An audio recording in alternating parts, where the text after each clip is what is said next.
Starship Vigilant, a Star Trek Adventures campaign.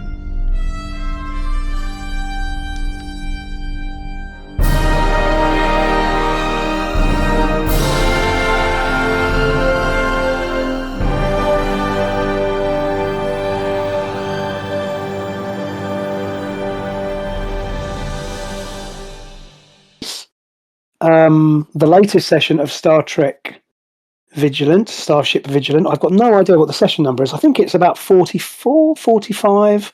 But that's not important. It will be on the episode when I eventually upload it. This episode is it's not something slightly different from what we've done recently.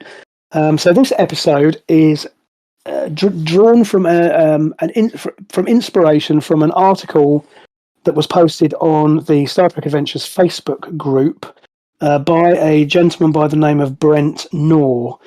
And so I'm giving him full credit for the story. I read this synopsis that he'd of this story that he'd come up with, and I thought we'd have a punt at going at it. Hopefully, it'll be a bit of a change of pace for us.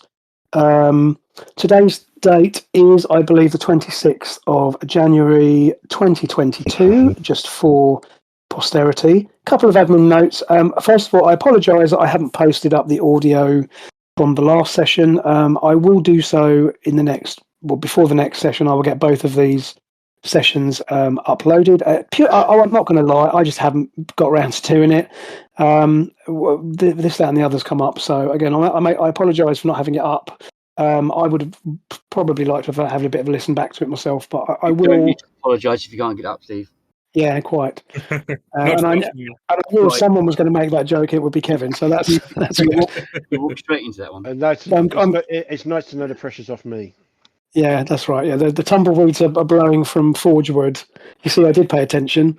As I say, this is a little slightly different. And as I say, this is a kind of not from one of the published adventures, but a little briefly, what I'd like to just explain a little bit about my thinking. So, as you know, we for the last portion of since we came back in, I think it was September, we kind of played through. We were playing through a couple of scenarios from the sort of official Modiphius campaign, and as you know, subsequent to that, the Shackleton Expanse book has now come out, which I'm now finally holding in my hands. I have the actual book here, and so the Tilly-Carl campaign, which is what we are embarked upon, which began as the Living campaign. I felt we'd kind of been quite deeply into that for a bit. So my thinking is that what I'm going to do. Sort of behind the curtain type stuff is that I'm going to maybe do a couple of little different types of thing, just to give us a bit of a palate cleanser. And then we will, as I say, we will be returning to the campaign. The campaign will continue. But this was one of my ways of doing things a little bit differently. As I say, this has come from somebody else's scenario idea. So full credit to Brent. He might hear this at some point, because I'm going to post it on YouTube as I do, and he was kind enough to sort of comment on my post about it, that I was kind of nicking his idea. So if you do hear this, Brent, thank you very much for your idea. I hope we don't kill it too much, but you don't know us, so we'll see. Okay, so to recap. So for those of you who've got access to Roll20, hopefully you can see the little splash screen. So the time is we rejoin our intrepid crew, whom we will introduce in a moment. We rejoin our intrepid crew some 3 weeks after the events of our last adventure. The ship returned from the alternate dimension, otherwise known as the prison of the Tilly-Carl, and the ship had incurred some significant issues whilst in the other dimension, or certainly on the ship's return. And as you recall, you were actually in that dimension for 3 days of kind of our time, or your perception of time was somewhat different. And so Vigilant returned to Narendra Station some 3 weeks ago, and subsequently has been in the dry dock facility undergoing some repairs which were incurred by events, some system upgrades, planned software upgrades, and so on, which were part of the ship, the space frame's maintenance cycle. And as you can see from the image, the Narendra station has its own separate floating dry dock facility, which is obviously separate from the main starbase. And so the Vigilant has been here being worked on. So in this time, our crew have been undergoing medical and psychological evaluation. You have been briefed and debriefed some more and debriefed some more. And finally, after this period of time, things have begun to return to some sort of normality, or at least routine, one might say. So what I'd like to do is just go around those of us in the session, just to introduce your characters, just to remind us of who we're hearing tonight. So can I start with Karen, please? Karen playing Kolish, the security officer, chief security officer. I don't know her title actually. What's her title? Technically, she's sergeant. Her rank is technically sergeant certainly in the Klingon Imperial Navy. She's a sergeant. She is security chief, I guess. Yeah, security chief. So we'll go with that. Okay. So Kevin, how about you? I am Lieutenant David Osterhagen. I'm a Vulcan of dubious intent. Succinctly put. Okay. And Mike, why don't you tell us who you're playing tonight? I'm Lieutenant Kaz, Lieutenant Commander Kaz. I'm the ship's chief helmsman. I'm also the ship's first officer. Excellent. Our commanding officer is Commander Miles Naismith, who is currently an NPC. So, as I say, 3 weeks or thereabouts have passed since your return from the other dimension, and as expected, your initial few days were filled with, as I say, debriefings, both physical and mental. You've all been poked and prodded by the medical staff on Narendra Station to within an inch of your life. Obviously, you've also been debriefed by Admiral Herbert and her command crew. You've been debriefed by Starfleet security. It's not Matey Boy again, is it? Yes. So Commander Dolio is still floating around. He's due, as we've established before. Commander Dolio, you're not really sure. You think he's Starfleet intelligence. He also has debriefed the crew individually. Sounds like an oxymoron. Yeah. Even he though has been hard pushed to blame the Tilikal situation on the Romulans, although obviously he was very interested in any intelligence you were able to provide him, given your encounters with Romulan personnel on the surface of Candidate 7, as well as, or rather on the planet in the Candidate 7 system where you encountered Romulan away teams, as well as he's also been very busy debriefing the command crews of the other ships assigned to Narendra who were involved in the actions with the Romulan fleet that took place about the same time. Mm-hmm. So that established. So you've been, as I say, you've been taking part in debriefing after debriefing. You've been in meetings. You've been asked to give your account of events. Every which way till Christmas. And as I say, things are finally beginning to get a bit back to normal. And currently, the crew of the Vigilant are detached to Narendra Station. So you're not living on the Vigilant. The Vigilant is, as I say, undergoing some of the structural work was relatively severe. Some space framework needed doing, although nothing critical, but enough that it warranted removing all but a couple of the engineering staff. Let's hope they can finally get that problem with the sewage pipe fixed. Well, I wouldn't get your hopes up. So Giara, chief engineer, who, as I say, Sarah Jane, who's not with us this week, Giara has remained on board Vigilant in some, at least for most of the refitting, whilst this has been going on. And as this has been happening, there's also been some work going on making some improvements to the runabout, docking collars and so on. So, and as I say, the ship's having a bit of a spruce up. And also along with that, there's been some work done on the command systems.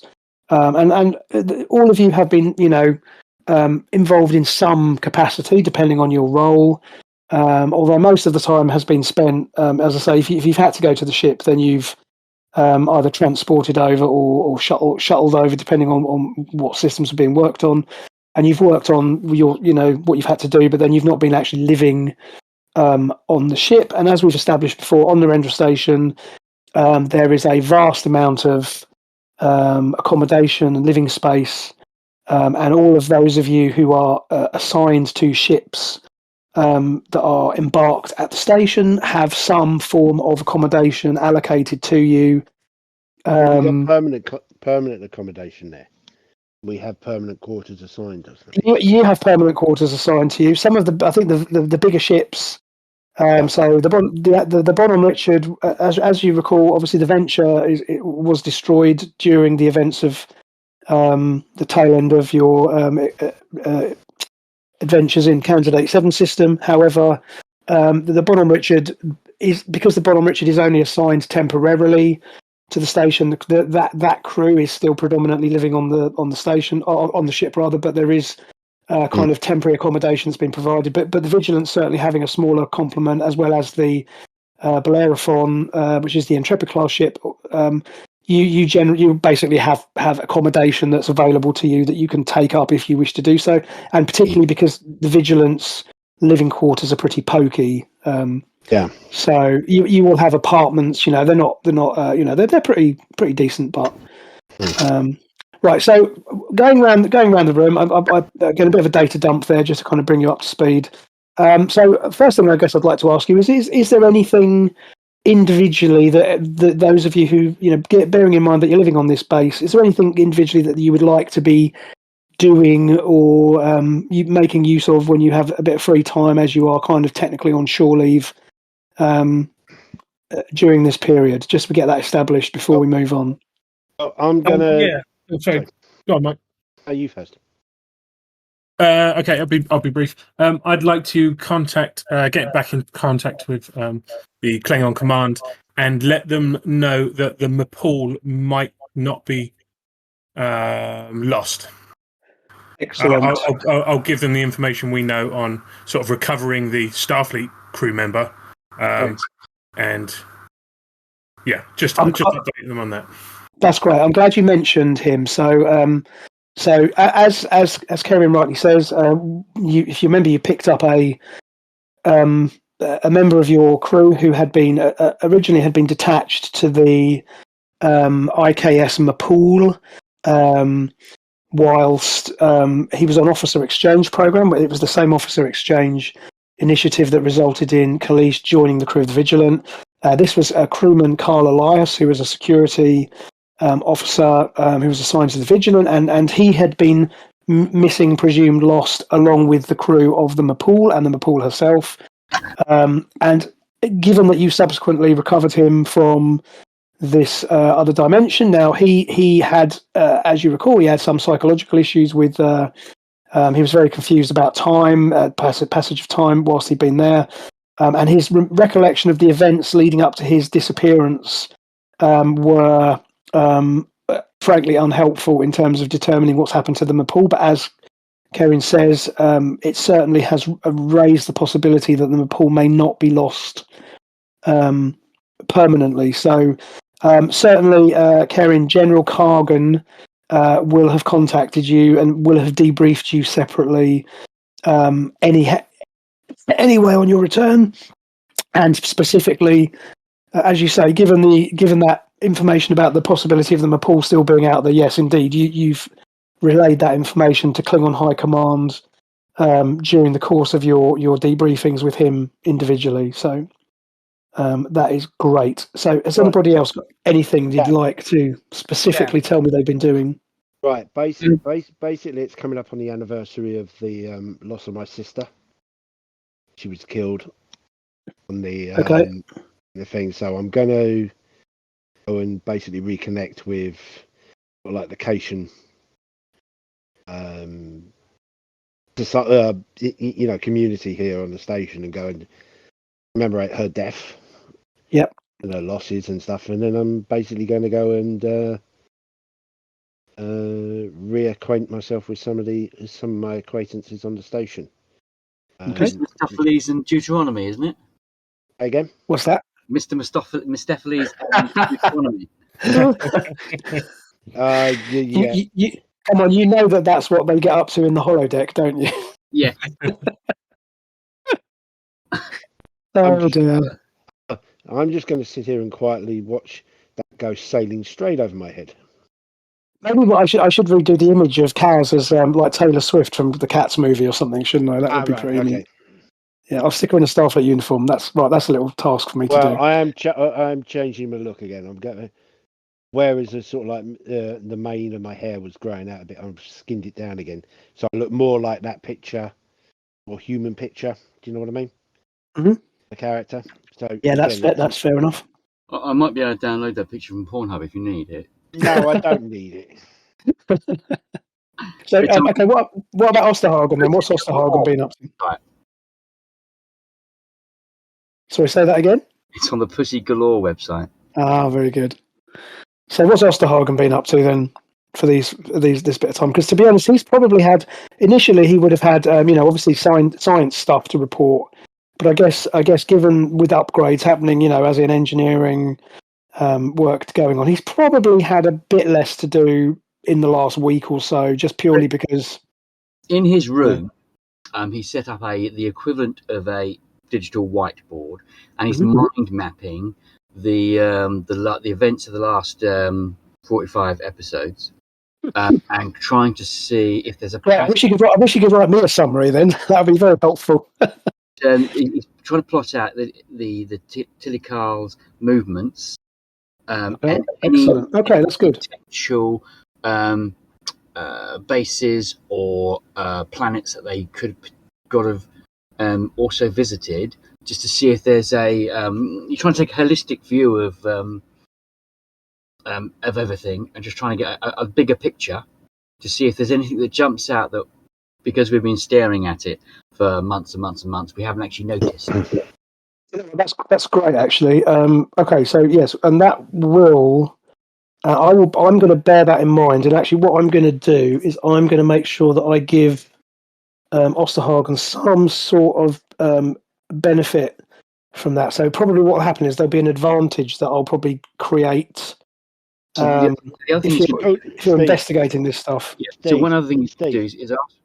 Hang on, Mike. Let Kevin just finish. Go on, Kevin. You can ask permission if you can relay this information to an unrelated Vulcan. Yeah. So that he's got a fresh set of eyes on this.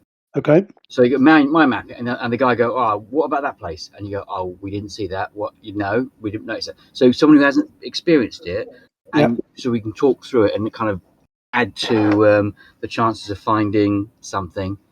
That's a great idea. So, like I said, what we'll do is we'll park that notion for now.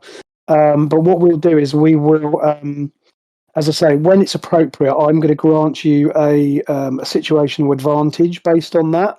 Mm-hmm. Given that Osterhagen has taken the time to sort of, figure this stuff out. Yeah, it's almost there's something bugging him that he can't quite put his finger on.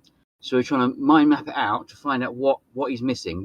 There's something that is almost staring in his face. He can't quite figure out. So that's it. That's his shore lead. Perfect. Right, Mike. So what did you want to say? All I was going to say is, if that advantage, you could call it the whole picture. That's good. I'll write that down. I'm literally writing that down. I like what I've started doing now with these scenarios. I actually print out like a note. I print out kind of a summary just to have it.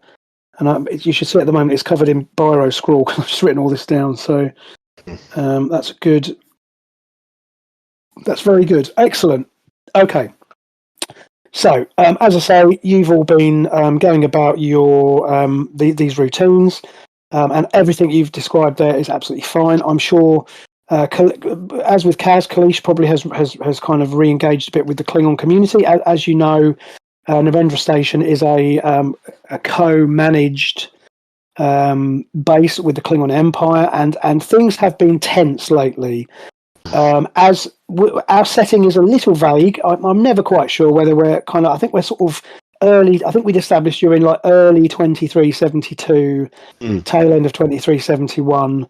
But in my head, where we are is the Dominion threat has become more pronounced. Even this far out from the core worlds of the Federation, and this far away from the wormhole and the Dominion situation, the fear of changeling incursion has become a concern. Are we still at war with the Klingons, typically? So, as I recall, what we'd established was that the Klingon Empire had seceded from the Khitomer Accords, but it had been decided that the commands, basically, the situation on Narendra Station was such that, as I recall, we'd kind of established that there was a kind of let's call it a kind of gentleman's agreement that they weren't going to get involved in that. That the two sides were going to still continue to work together. Karen, is that correct? Do I recall that correctly? I believe so. Yeah, that was my understanding.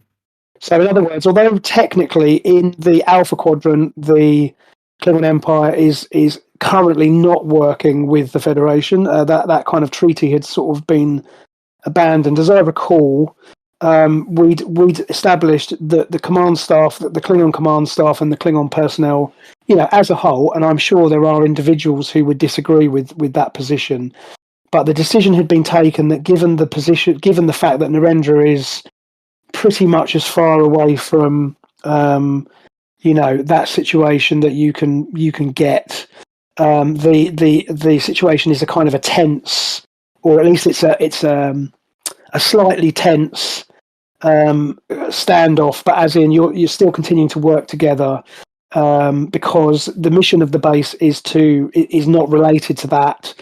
I think it's fair to say that probably Klingon personnel who were not willing to compromise, or who were hungry for battle and saw the opportunity for glory in the Alpha Quadrant were probably allowed. In fact, were definitely allowed to leave. Yeah, I was going to say the same thing, Steve. They probably transferred, and I think the same with the Federation. Anyone that really strongly objected, they were probably transferred elsewhere as well. I'd agree, and I think that's my take on the. And again, I one of these days I should probably nail down the timing a bit more precisely, but I don't really like to kind of tie things to specifically to the TV show and say, right, well, this is happening in this episode. Yeah. I think the general point to take away is that Narendra is a joint operation. It was established in it was established to commemorate the kids. It was because of the Federation sacrifice. Defending the Klingons. This is what gave this base its name. And for that reason, if nothing else, there's been a bit more tolerance and a decision to try and honour that commitment, even if the governments can't agree. Basically, both sides have realised there's too much at stake here to sort of like throw it away by going to war. Yeah, I can definitely see there being skirmishes and little fights breaking out, and maybe even a little bit of sabotage and what have you, but nothing too serious. Quite right, and you're absolutely right. That anyway. In particular, so General Cargan in particular, and the assistant security chief. So the base's assistant security chief is a Klingon officer called is Lieutenant Carbell, and he works. He's like the Federation or the security chief of the base is a Zach Dawn. Federation officer called Lieutenant Commander Sar Develli, and Develli works very closely with Carbell, and they have a very good working relationship. And Cargan again has personally authorized them to, as you say, snap down hard on any Klingon personnel who go too far over the line. And as you say, it's probably a common occurrence that on a Friday night, there's probably a few punch ups in various drinking establishments, but then that's probably nothing that unusual when you have Klingon bars and various species interacting. So at the moment, the situation is, it's under control. It's functioning, and certainly the return of the Vigilant and the new information that you've brought back about the Tilly-Carl situation is such that it has also provided a focus to both factions on the base to kind of redirect their efforts. And so, this is as you say, this is a bigger threat potentially, or a bigger situation potentially than the Dominion conflict. And as a result, as I say, things certainly since your return have been, plodding along pretty well, as expected. So where we pick the action up, you've all been. So what's happened is Commander Naismith has organised kind of a ship, a command crew get together every couple of days, like a briefing, just to get together and get an update from all the departments on the progress on the repairs, for example, to just bring everyone up to speed on personnel changes if there are any, all that kind of thing. Pretty much, an hour-long briefing, just a bit of an update as to where we are, what's going on, where the ship is in its repair cycle, and the ship's probably got a few more days at least before you can take her out for trials. Because again, the first thing you'll do is take the Vigilant out for kind of inter-system trials, just to make sure that all the systems are functioning. Before you're kind of rotated back into the back into the main operation. There are rumours going around, and although Naismith will not confirm or deny the rumours based upon, he won't acknowledge the truth of this, but there is a rumour that the Bonhomme Richard is about to be rotated back out of Narendra, and so therefore you're expecting that there will be another bigger, cruiser will be deployed to Narendra Station at some point in the near future, although that's an unconfirmed rumour as of present.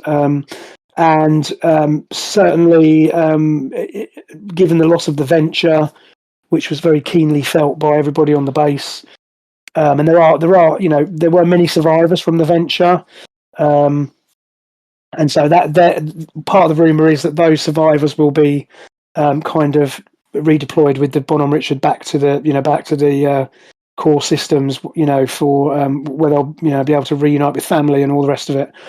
So this is all rumour that's in the background, but your meeting proceeds pretty routinely. Has anybody got anything they wanted to bring up in this little meeting? Just as you're all sitting in the room with Naismith, has anyone got anything they want to raise whilst we're doing this very quickly? Yeah, I just want to know if the AE-35 unit's been replaced. Funnily enough, it hasn't yet. They're working on it. Yeah. Okay. Cool. Steve, sorry for forgetting his name yet again. The crew member that we've regained, Carl Elias. That's it, Elias. Will he be rejoining the crew? Well, that's a good point actually, and that is kind of Kalish actually has got some say in that, and I'm so he's been, as you'd expect. As I said, you've all had extensive medical tests done. You've all been to the sick bay. You've all been scanned left, right, and centre. You've had, all the kind of 24th century medical technologies thrown at you. Elias has probably gone through that and a bit more, given his, his departure was of a different nature. Having said that, everything that has been returned, all of the tests, all of the information has said that he is, as far as they can tell, he is, cleared for duty.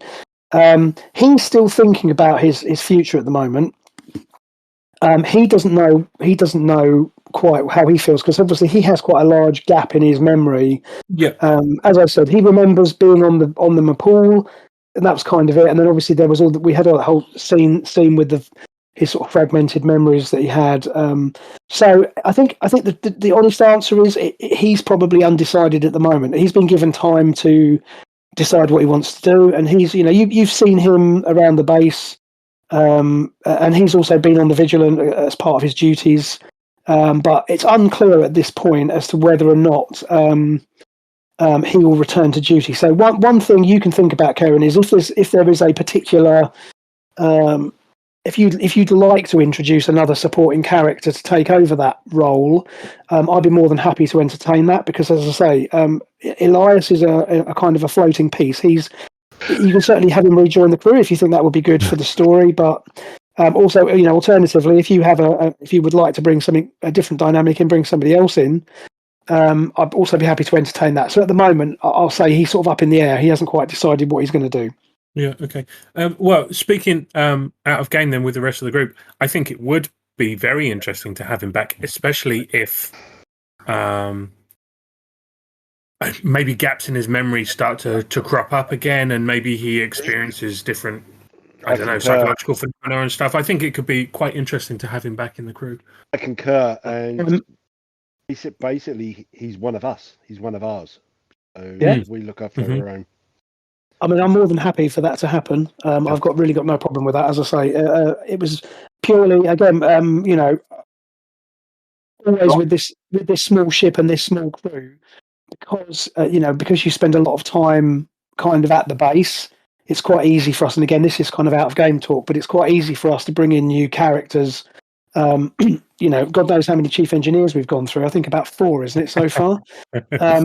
But the reality of the situation is, because you're not on a ship that's away from, for 6 months or even, 2 months on average at a time, it's quite easy for us to rotate characters around. So I'm more than happy for Elias to stay. And you're right, he is an interesting dichotomy, because he, physically he certainly seems recovered, but there are moments when you maybe catch a bit of a faraway look in his eye where he doesn't quite know. And obviously he's got concerns, over what happened to him in that time. So yes, for now then, let's stick with that. So in that case, excuse my, sorry, Mike.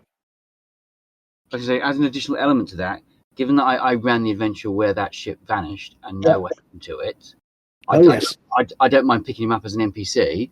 Yep. And then that might be right, yeah. Amusing. It might be interesting. Don't use the word amusing. No, when Kevin says amusing, we should all laugh. I mean, no, that's fine. And as I say, I'm sort of glad you said that, because I think, again, he's an interesting opportunity, and it's certainly a playing piece that I could make use of in the future. So, okay, so we'll say that in the team meeting, Naismith then, as one of his agenda, just confirms that Elias has indicated his desire to remain on board. And those of you around the table kind of nod in agreement, and so that's good to hear that. And obviously he won't be at this meeting because he's a sort of junior, he's like a crewman. But so that's good. So Karen, you had something else you wanted to add there? I didn't just the in Next Generation. I can't remember the guy's name, and forgive me, even though I've seen Next Gen a couple of times. I want to say Baxter, but that doesn't sound right. The guy who was addicted to the holodeck. What was his name? Barclay. I thought he was a fantastic character because his mental health wasn't quite as stable as everyone else's. And I thought it gave him a dimension that no one else had. I totally agree. Yes, exactly. And he also he wasn't certainly the perfect specimen that a lot of them are. And you're right. That's great. I mean, Elias is a fairly imposing physical presence for sure, but that's a good element to work with. So yeah, that's great. Let's keep him in play then. That works for me very, very well. And yes, Kevin, thank you for that. That is a good idea, and I'm more than happy for you to run with him if it would be useful to your purpose and to provide a bit more mystery, because that's a mystery that, again, all joking aside, I think it'd be good to revisit that whole situation with the Mapool and everything. And obviously that was a big traumatic event, in the setting for these characters in particular, and particularly for Kalish, because that was her shipmates, and so yeah, I think that's a really interesting element. Great. Okay, so you had this meeting, and this is you've had your little hour-long chat, and he brings you up to speed. He kind of wanders off, and you basically leave this conference room. Now, this conference room is located in the Galleria. So on Narendra Station, If you have a little look on Roll20, I'm just going to drag you over to this little cutaway. So this is the cutaway, which is the kind of standard diagram of Narendra Station, which is used. And if you look in the sort of mushroom head section at the top, where we've got the Galleria and the diplomatic level. So the Galleria is this massive open area, which is the kind of it's a combination of promenade from Deep Space Nine, but it's much, much larger. And the Galleria is kind of populated with a hodgepodge of buildings and restaurants and facilities, because the nature of the construction of the base is such that this big open space was able to be configured in all sorts of different ways. And so it doesn't look like you're inside a base necessarily, because obviously you have these large kind of panoramic windows that surround the whole level. And within the level, there are shops and restaurants and bars, and there are also admin buildings and accommodation, and all this kind of thing are all dotted around the Galleria. And you remember that when we had Mike's adventure that was based on the base, the sort of apartment building that you visited was on the Galleria level.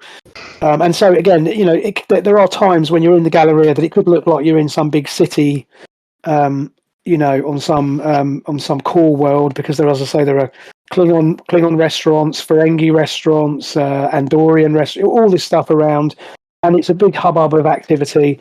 And the meeting room complex that you're coming out of is located in the Galleria. So as you come out of the building, having finished your meeting, you're kind of gathered together as you're leaving the building, and you come out onto this concourse which reveals the Galleria in front of you, and as is common, there's a big throng of people moving to and fro, and you're kind of about to head off to do whatever you're going off to do. Yes. Steve, just for my mental visuals, is it sort of large enough that we might expect to see some greenery, even if it's fake? I mean, Absolutely. It's something you don't often see in Star Trek. I'll tell you what I'm going to do. I mean, to be honest, I'm going to hang on, Mike. I'm going to do something that I wouldn't normally do, but because I've got the book in front of me, I'm just going to give you. Let me just give you a little summary of the Galleria as per the Shackleton Expanse book, because it is important to get a good feel for that. So one of the largest sections of the station is Level 3, better known as the Galleria, which contains over 400 business establishments owned and operated by a wide variety of species, hailing from all across the Alpha and Beta Quadrant. Level 3 is a bit of a misnomer, given that the Galleria includes several terraced sublevels haphazardly arranged around the whole level. At one point, Level 3 enjoyed a specific symmetrical design aesthetic, but once it began to be populated, the new locals discovered that the many modular bulkheads and terraces could be rearranged as needed, and soon turned the Galleria into an architectural marvel unique to this station. Restaurants, kiosks, salons, parlours and shops and stores of all kinds may be found within the Galleria, offering a bewildering array of food, clothing, personal care services and other offerings not generally found on dedicated Federation star bases or outposts. Of particular interest are the many fusion delicacies to be found in the station's many fresh food cafeterias, brought about by dozens of culinary artists living and working in close proximity, trading insights, spices and recipes that may have never been intended to be mixed. It's highly unlikely you'll find Idanian spiced, glatzed or gungy jackdaw wings smothered in hing-infused plomeek glaze anywhere else in the galaxy. Virtually anywhere can be found in the Galleria. Anything can be found in the Galleria for the right price, with a few notable exceptions. Slavery or indentured servitude of any kind are prohibited and have no place on the station. The trade and sale of most forms of controlled substances, illegal pharmaceuticals and military-grade weapons are likewise banned, although there are rumours of a healthy black market on the station. And given that the Galleria is so enormous, there is, as you say, there is also greenery, there are open spaces, so as well as all this haphazard of, as I say, stacked restaurants and buildings and admin buildings. So yes, you're right, Karen, there is also greenery. There's a central park, effectively, which is accessible within the middle of the level. So yes, to answer your question, yes, there is greenery. Mm-hmm. And as I say, there are. This is a big vaulted open space. It's dozens of meters high, and as I say, it's certainly the biggest open space on the station. possibly with the exception of the engineering levels, which again are similarly kind of open plan. They're open spaces with many levels built into them. But this Galleria is obviously intended to give those of you living and working in space the illusion, at least, of being on a planet and having a kind of a vibrant community to live in. So hopefully that paints a slightly better picture. As I say, that's the kind of description from the book. One thing that's notable actually in the Shackleton book is they haven't really illustrated. Now, I'm sure it's done for the purpose of not wishing to sort of tie down anyone's individual idea of what these things look like. But if you flick through the book, there's a couple of images of like restaurants and stuff illustrating some stuff on the base, but there isn't really a good image of the Galleria, at least not yet. So anything within those lines, I think, would work. And certainly my vision is that there is a large green space in the middle, which is used for people just to congregate and to meet and to have you can have meetings, but people just meet. And then around the edges of the level, there are, as I say, all these kind of stacked restaurants with all sorts of different food and beverages, as well as there being accommodation buildings and also, as I say, admin facilities dotted around as well. So cool. Thanks. Okay, no worries. So as you're in the as you're coming out into the kind of open Galleria space, then you become aware of there being a commotion, and as your attention is kind of drawn, you notice a couple of things. So the first thing you notice is you can actually see the chief of base security, who is a female Zakdawn by the name of Lieutenant Commander Sardavelli. So the Zakdawns are a humanoid species with some sort of facial ridges.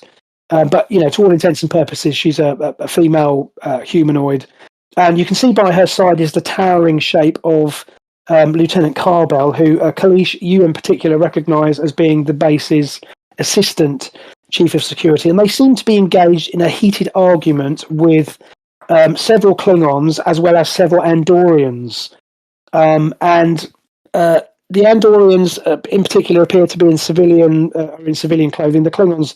Pretty much, Klingons tend to wear armor all the time anyway.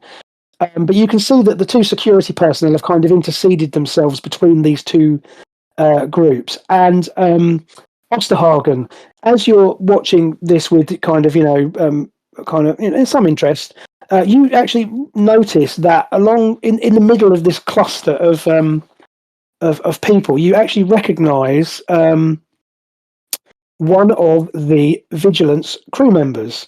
And basically, you recognise it as being a member of the medical staff, and it's crewman Tara Za'ala. So she's the enlisted paramedic who's on Dr. Plume's staff. And as you know, guys, she's an Andorian female, a young Andorian, and she's basically one of the medical staff on the Vigilant. And you can see that she's also in the middle of this altercation. So what would you like to do at this point? Point that out to Kalish and the others. Okay. Is that one of ours? So the other two of you, in case you hadn't noticed already at this point, you then recognise Tala as being, as I say, in this group of people. And this argument's getting pretty heated. You can see there's kind of shoving going on, and the Klingons are shoving the Andorians, and the Andorians are shoving the Klingons back. And things are looking a little bit uncomfortable at this point. Does Talia look like she is engaged in the argument? Like, does she look rowdy, or is she sort of just caught up in it? Okay, so what I'm going to get you to do is, just for the heck of it, let's make a dice roll. Because, we haven't done a dice roll. Let's do a dice roll. So why don't you use I'd like you to make a insight and security roll. Yeah. So you're kind of observing the situation with your practiced eye. And as I say, make that roll. And this is a 0 difficulty task, so this is really just here to give you a bit of momentum. We can do that, and it'll give you the opportunity to see what's going on in a bit more clarity.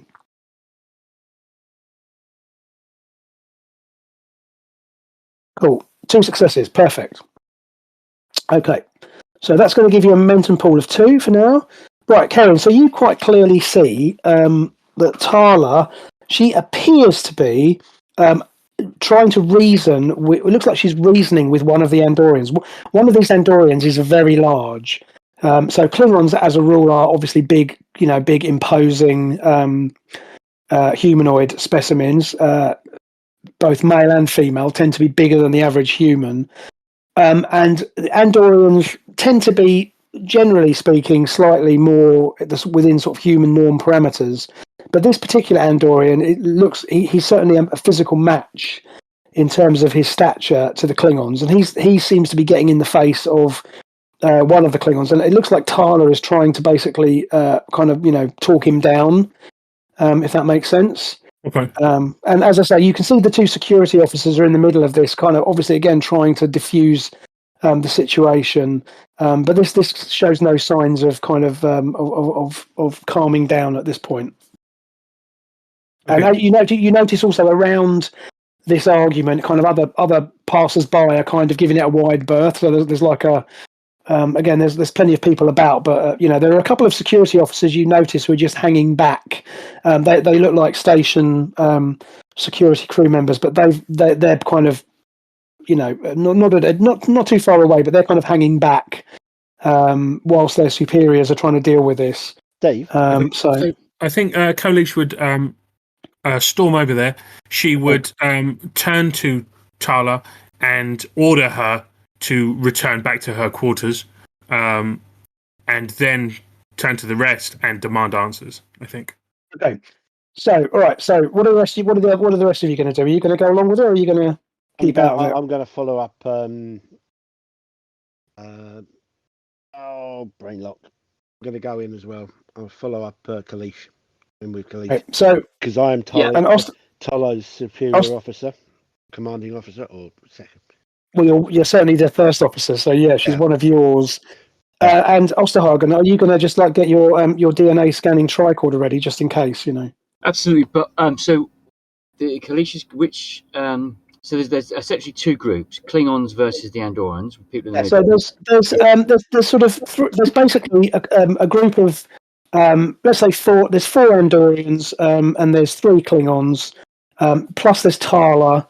So four Andorians, there's three Klingons. Tala is in between them, as I say, apparently trying to talk down the biggest of the Andorians. There's also in between these two groups, you've got the Klingon security officer who is kind of also in the face of the Klingons, and then you've got the Zakdorn security chief who's in between the two groups, and they're obviously trying to calm things down here. But yes, you're right. So there's two distinct groups: Klingons, Andorians, and then you've got Tala in the middle, along with these other two, who obviously are trying to stop this from kicking off any more than it already is. Kalish is going to go in from side A. I'm going to move around to side B. Okay. So if we need to pull her out, there's a good chance one of us might be able to grab her to pull her out, or at the very least, it's kind of a pincer movement. Okay. Because I've got no idea. This is a matter of an interest. We're not looking at a tactical map, have we? You haven't. No, I'm glad you mentioned that, because one of the things I'm going to try and do, I'm going to try and not rely too much on tactical maps, because what I will do is I will put pictures on Discord. Because with Roll20, I don't want to rely upon myself unless it's really necessary. So there's no tactical map. Again, this is an open space. It's just I wasn't sure whether Roll20 hadn't updated or something like that. No, there's no tactical map for this situation. Okay. All you need to know is you're on the Galleria, and as I say, so Kalish marches, and again, Kalish is an imposing specimen. Even as far as Klingon females go, I think it's fair to say. Yeah, because as she's there making the noise and talking, everyone might turn to face her. But if I come around the other side, then we'll potentially have a moment in which the heads are turning, because there's people both sides. If that makes sense. Yeah. Yeah. Okay. And as you get closer, Kalish, again you can hear.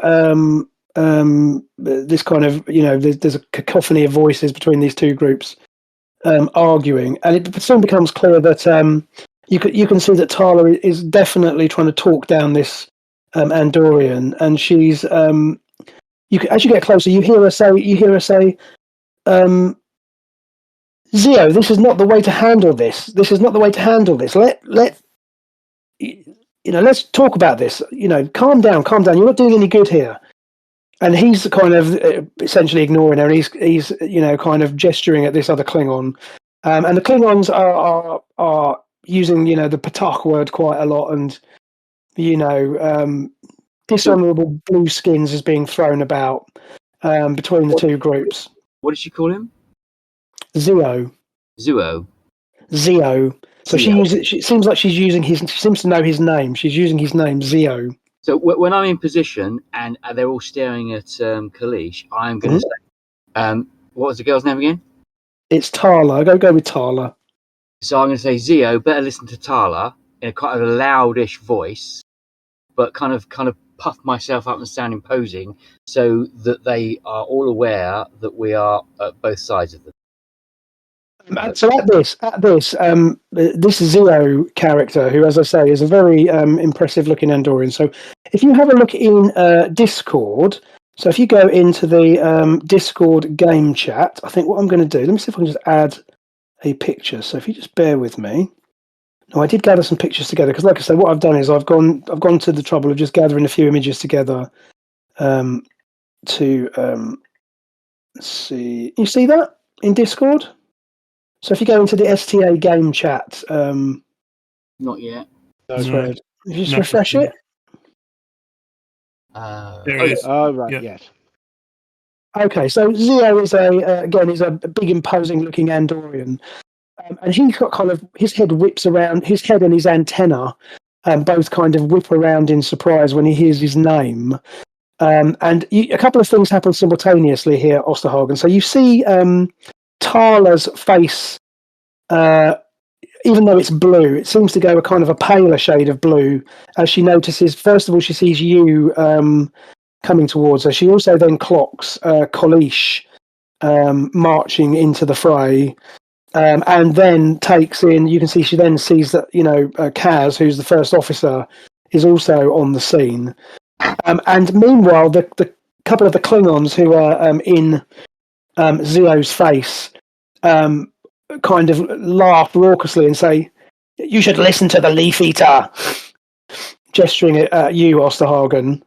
And I'm going to just give you. Let me just give you an image of one of the Klingons just to put things into perspective. Here we go. Okay. So this guy is essentially the leader of the Klingon group, and he's laughing heartily at this. And this actually seems to slightly diffuse the tension a little bit, because, as I say, the Klingons kind of they're laughing at their leader's joke. So if there is the tension dialed back a little bit, yeah, I will start laughing as well. And and at that, all sides in this confrontation then look very surprised, because to see a Vulcan actually laughing, is it a bit not awkward? expected by any of them. It's horrendously forced. Kind of, it's obviously forced because I'm not great at laughing, but it's a ploy to diffuse things. And Kalish, you're now kind of in this group, and as you get into the middle of this, actually you can see that the kind of tension has eased a bit, certainly helped by this Osterhagen's kind of outburst. And as I say, literally the Klingons are kind of looking confused, and even the Andorians are kind of looking a bit, looking around to see what's going on. Dave. The chief of security, whose name keeps escaping me, which is Lieutenant Commander Develli, takes this opportunity to kind of reassert her control over the situation. And she looks at Kalish and she says, "It's Sergeant Kalish, isn't it, from the Vigilant? Is that correct?" It is. Thank you for. I'm glad you were here. Now listen here. Listen, Gork. And she turns to the senior Klingon. She says, "Now that we've had a moment to take a breath here, I'm sure we can discuss this I'm sure we can discuss this rationally. And he kind of looks at her with a bit of a sneer on his face. He looks at Kalish. He gives you a slight nod because, again, Kalish is quite well renowned, particularly, given the events of recent past. The crew of the Vigilant are all quite well known, or certainly the command crew are quite well known on the base. And he kind of, acknowledges you with a respectful nod before he turns a sneer again onto the security chief. And he says that the facts are undeniable. These blueskins have abducted our crewmates.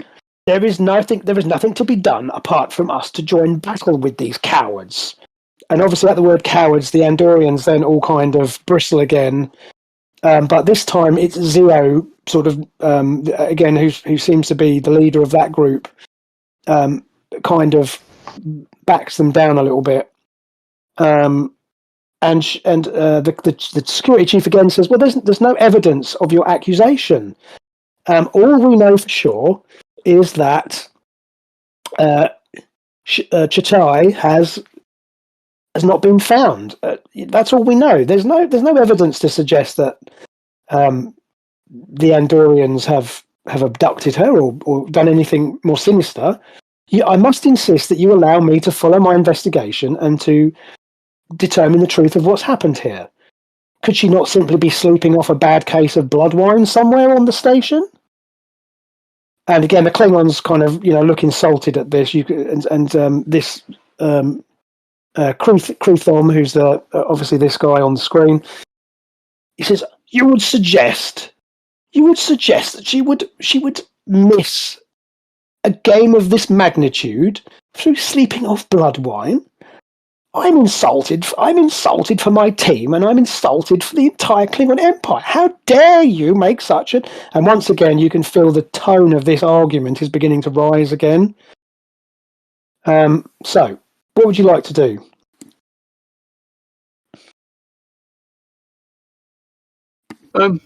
I've stopped laughing.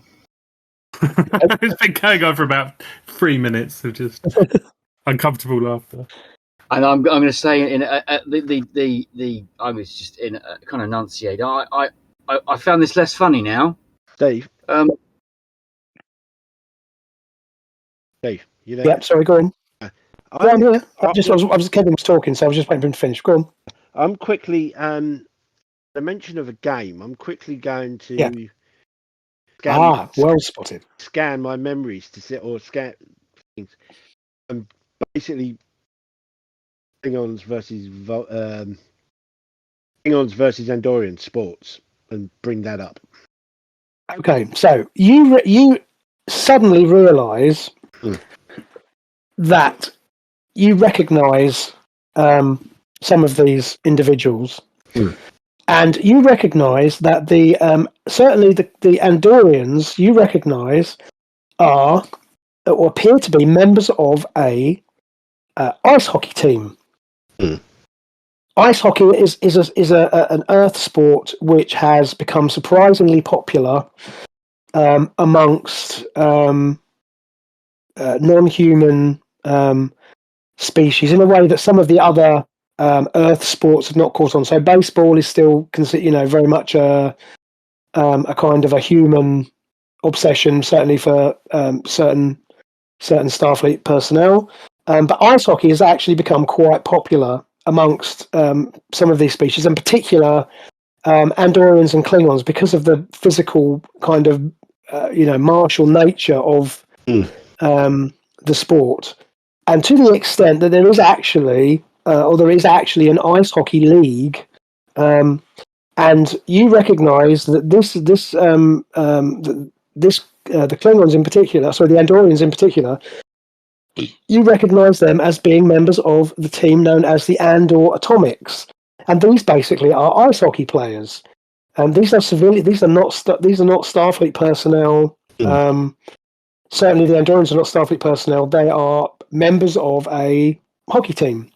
And thinking about it, you realise that the Klingons, you recognise the Klingons also as being Klingon players. So this appears to be some sort of a dispute about ice hockey, rather than it being about something to do with missing crewmates from ships or whatever. Which is why the Starfleet security or the security station security was standing off, because it's a civilian disagreement. That's what it appears to be. Yeah. Okay. So on that note, Tala. Now that Tala, again, who's quite a slight, she's Andorian, so she's still quite a slight humanoid. As a commanding, effectively a commanding officer, honestly. What's she, ensign? Oh yeah, no, she's crew. I think she's crewman, isn't she, Karen? She's not even. She's enlisted, I think. Yeah, she's enlisted. She's not. Yeah, so she's like crewman. So you probably call her crewman. Turn down and say, crewman, what's going on here? She says, "Oh, Commander, may I introduce? This is my brother. This is Xeron Tefluri. This is my Zero, as I call him. This is my brother. Zero. This is my This is my first officer from the Vigilant. This is Lieutenant Kaz, and she doesn't attempt to obviously deliver your full name because nobody ever does that. She says, Commander, the situation here is that the Klingon gentleman here, and she gestures at the Klingons who have kind of calmed down a little bit. Yeah. There was a important match being played on the station tomorrow between my brother's team, the Andor Atomics, and the Klingon team, and it appears that the Klingon goalkeeper has gone missing, and for some reason, the Klingons feel that my brother and his crewmates or his teammates are responsible for this disappearance, which is quite plainly ridiculous. Ridiculous, says the Klingon. Why else would she have disappeared? You Andorians couldn't bear the thought of a fair game. You do anything to sabotage your chances. I must insist, Commander, that these Andorians be arrested and they be interrogated until the truth of the location of our missing teammate is revealed. I must insist. She says, I'm not going to tell you again. Calm the hell down, or I'll lock the whole lot of you up in the brig, and there will be no match happening tomorrow. Is that clear? And he, again, recedes a little bit at this, and begins to, they start grumbling in Klingon, and Kalish, you hear some choice Klingon curse words coming out at this, but they begin to subside a little bit. And at this, I'm going to just show you an image of. Bear with me. Going to pop in another image. This is great entertainment for you guys. Anyone listening to this, obviously. But, right. So I've just. So this is an image of Sardavelli, and that's the Klingon assistant security chief. So. There you go. So she says, Commander, can I have a quick word with you? The rest of you stay right here. And if I hear another peep out of any of you, I swear to God, I will lock you all up in the brig as I've threatened. And so Kaz, she gestures to you and says, Commander, can I have a word, please? Okay, I'll go over and. So she steps over to one side, and as I say, the Lieutenant Carbell, who's the very tall-looking Klingon there, kind of stands with his arms folded between the two of them whilst you're having a discussion. And Kalish, Kalish, do you want to join them, or do you want to stay with the group, the big group?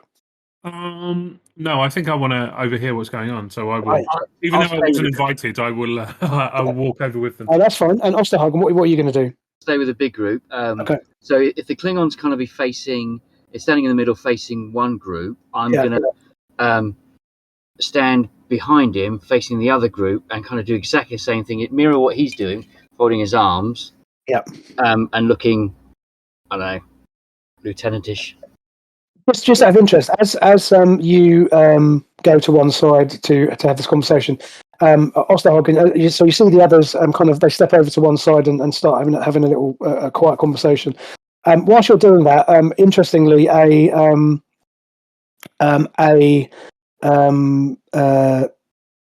Tellarite youngling, or I don't know I don't even know what you call a young Tellarite, but a Tellarite child basically approaches one of the Klingons and starts tugging on his sleeve, and he offers up a data pad, and he's basically looks like he's asking for an autograph, which again is slightly absurd looking, as this small Tellarite is kind of, as I say, this Klingon's like 6'4" or something. And he starts tugging on this guy's arm, and the guy, surprisingly, even the Klingon actually takes the data pad and kind of, puts his autograph on it, and then hands it back to the child and sort of growls at him, and then the Tellarite kind of scurries off back to his parents, who are standing off to one side watching. So that's an interesting little thing, which again takes you a little bit by surprise. So Kaz and Kalish, so you're speaking with Commander Develli, and so she says, I'm glad you turned up when you did. Things were getting a little bit out of hand there. They might only be civilians, but Klingons and Andorians together is a bit of an explosive mix, and I'm slightly concerned about security for this match that's happening tomorrow. But you may be able to help me out with something. I know from command briefings that Vigilant is still undergoing repairs, and I gather from the most recent scuttlebutt I've heard, you're probably going to be tied up at least for another few days. I'm going to ask a favour of you, and I will clear this with Commander Naismith, but I'd rather speak with you first. I could really use your assistance in investigating this situation a little, and particularly Sergeant Kalish, having you on scene would be most helpful, given the Klingon aspect of this situation. What I've been able to gather from talking to these two groups is that last night the Andorian team were actually practicing on the main hockey arena down on level 5, and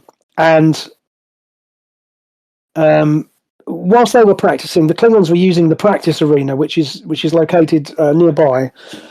And the goalkeeper, whose name is, I believe, it's Chitai Shon, she had decided she was going to stay a bit longer, and then she was going to meet them in some Klingon drinking establishment later on. Can Kalish is going to correct her pronunciation of the name. Yes, please. she sort of says, "Thank you, Sergeant. I'll try and remember that." Giving away her knowledge of the players. Perfect. Okay. Excellent. And she says, "So this goalkeeper," and she pronounces the name slightly better this time. As I say, she never arrived at the drinking establishment. Now, obviously, the rest of her team were by that point had imbibed so much blood wine that I don't think they knew what century they were in. But when they woke up the next morning, she was nowhere to be found. She didn't turn up for her work shift because she was. I gather she works in the base engineering section, and she'd never showed up for duty, and could not be found anywhere. We've made cursory search, and the Klingons had then decided they were going to interrogate the Andorian team, who they'd obviously decided were responsible for her disappearance, despite there being no evidence to that to support that conclusion. And I wonder if I could ask you to perhaps carry out some kind of cursory investigation, partly to pacify the two factions. But the truth of it is that we are. Our security detail is up against it at the moment. As you know, there are rumours abounding about changeling infiltration all through Federation space, and I'm afraid Narendra is not immune to these rumours. We've seen no evidence for changeling activity on the station, but we've been tasked with developing with practicing our protocols and practicing our processes to deal with this situation. And frankly, given that and the need for us to provide security for this match tomorrow as well, I just simply haven't got the time or the manpower to investigate this. And I'm sure this is probably nothing, and I'm sure that this Klingon will show up in due course probably with a massive hangover. But having said that, I've been ordered to at least try and facilitate, or at least try and pacify both sides by doing some investigation work. So I'd like to kind of second you into my team, at least for the next 24 hours before this match happens, just to investigate. Would you be willing to do that for me, Commander? Yes, yeah, I would do that. We got nothing else to do, and also presence of a Klingon amongst the thing may act as a calming presence. And she looks visibly relieved, to hear you kind of agree to go along with this, and she says, "Frankly, that's good news." As I say, the only thing, what authority do we have, though? Do we have any authority? I mean, you're Starfleet personnel, so most of these yeah, but we're not stationed. Work on the station in some capacity. We're not stationed. Sorry, go on. That's all. I mean, you have all the authority you need because this is a Starfleet facility. Okay. And you are Starfleet personnel, or and Klingon personnel. And yes, you have whatever, because this is basically, it's a military outpost. It's not despite the fact that there are civilians living and working here, this is a Starfleet / Imperial Klingon Navy administered station. So yes, you have all the authority you need to investigate. Right. Kaz, are you going to be Starsky or Hutch? Which one had the prettier hair? Actually, I tell you what. I don't know. That's a tough one. Hutch. Turner or Hooch?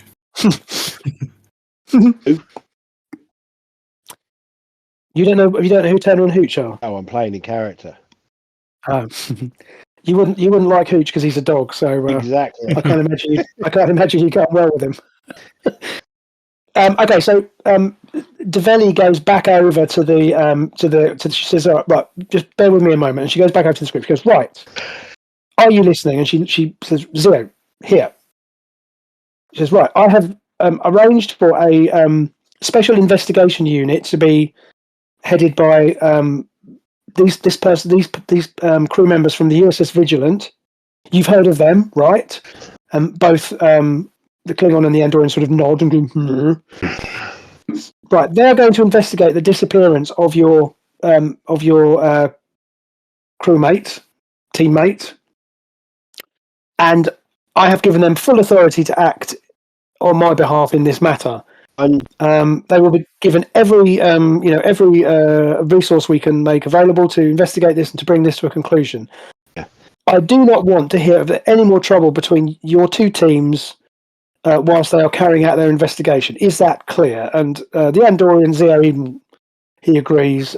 Tala kind of visibly relaxes a little bit, and our Klingon friend Crewthorn says, Our match is scheduled for tomorrow evening. We will give you 24 hours to investigate, but then I warn you, we will take matters into our own hands. It's very difficult to play ice hockey outside of an airlock. Steve, are you threatening me, Vulcan? I got the gist of that. I hope you got the gist of that being a threat. I don't think you're that stupid, are you? I'm going to put my hand on Osterhagen's chest and just sort of hold him back a little. Come on, put him up. Apologies to my colleague. He has the fire of a Klingon inside him. Indeed. He certainly is a most unusual Vulcan. Very well. 24 hours, but then I warn you, we will take matters into our own hands. Come! And he says, Mach! And he gestures to his to the other couple of Klingons, and they kind of march off in the direction of the accommodation block. And Tala says, Zero's teammates kind of wander off, and she says, "Come, why don't we go have some breakfast with my brother here, and he can perhaps give us a bit more information on the end on what happened, if that would be helpful." And Chief of Security says, "Right, well, this is in your hands, gentlemen. Please report to me as soon as you have any information." And she turns to her turns to Lieutenant Carbo and says, "Come on, Carbo, we've got work to do." And they leave and head off towards a turbolift bank at the other side of the plaza. Just a quick question. How does gambling work?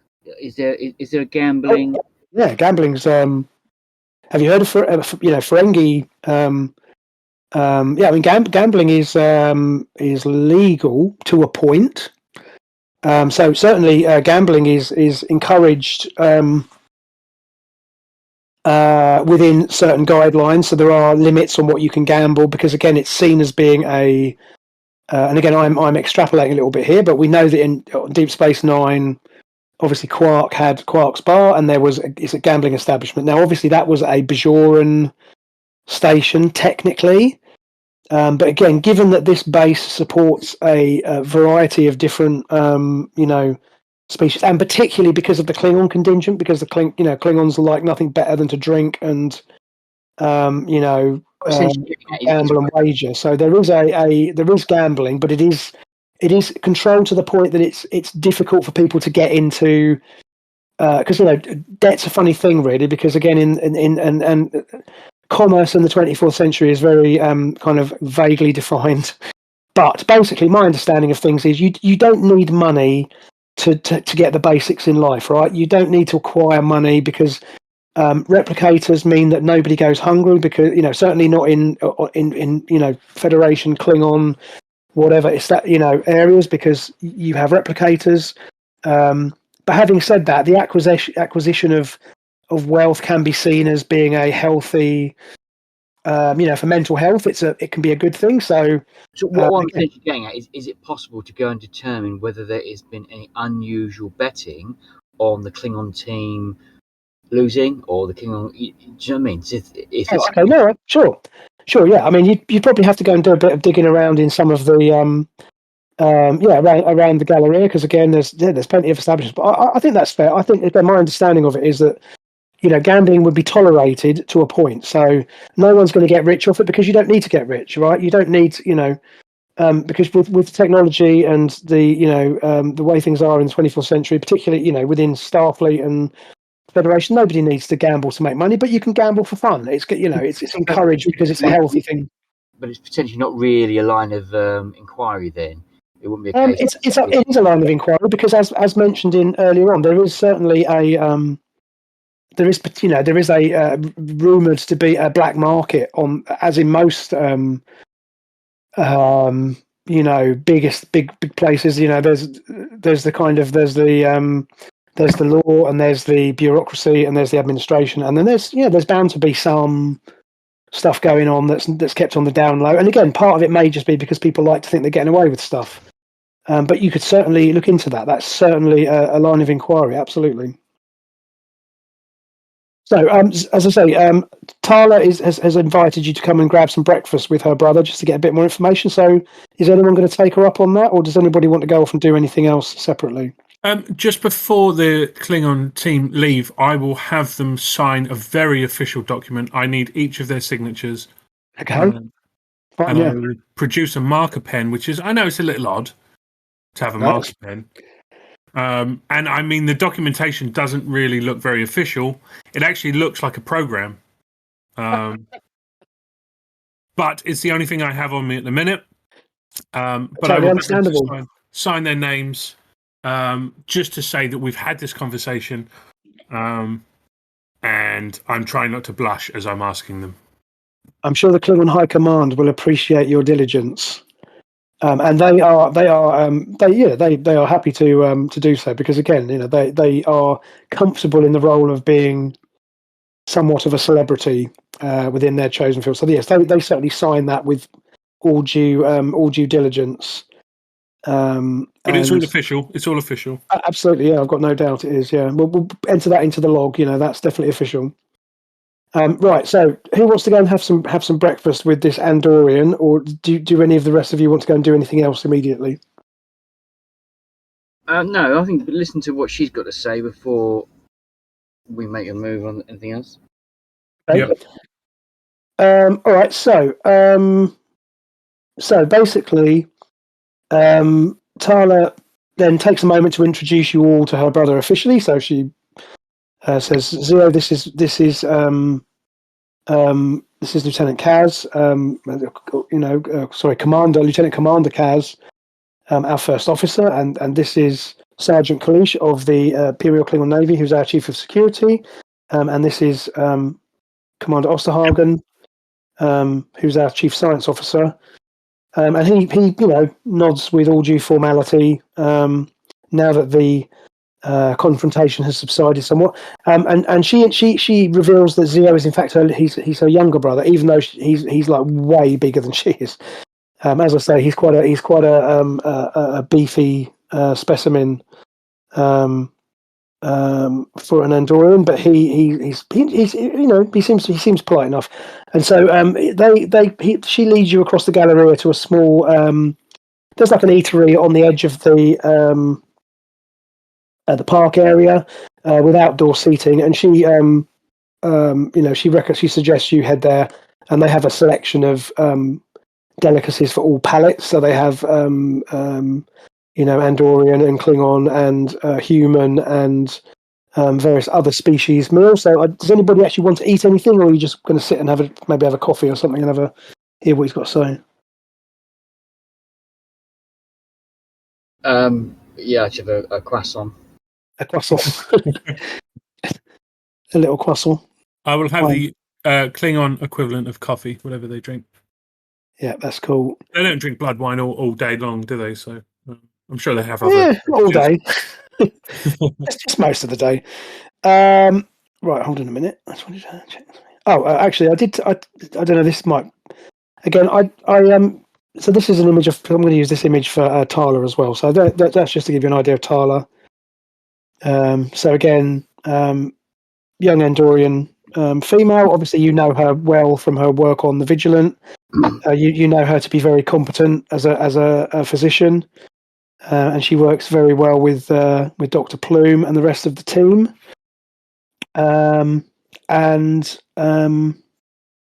So you sit and you exchange pleasantries, and again you put you order whatever it is you're going to have to eat. What about you, Kaz? Are you having a croissant? I'm okay. So the waiter comes back very quickly, obviously having replicated. We've got replicators. So Kalish, you get a big old mug of Lactogeno dumped on your table in an extremely aggressive looking Klingon mug. This is like steaming hot, sort of thick, sticky liquid. It's basically Klingon coffee with about 15 sugars in it, I would imagine.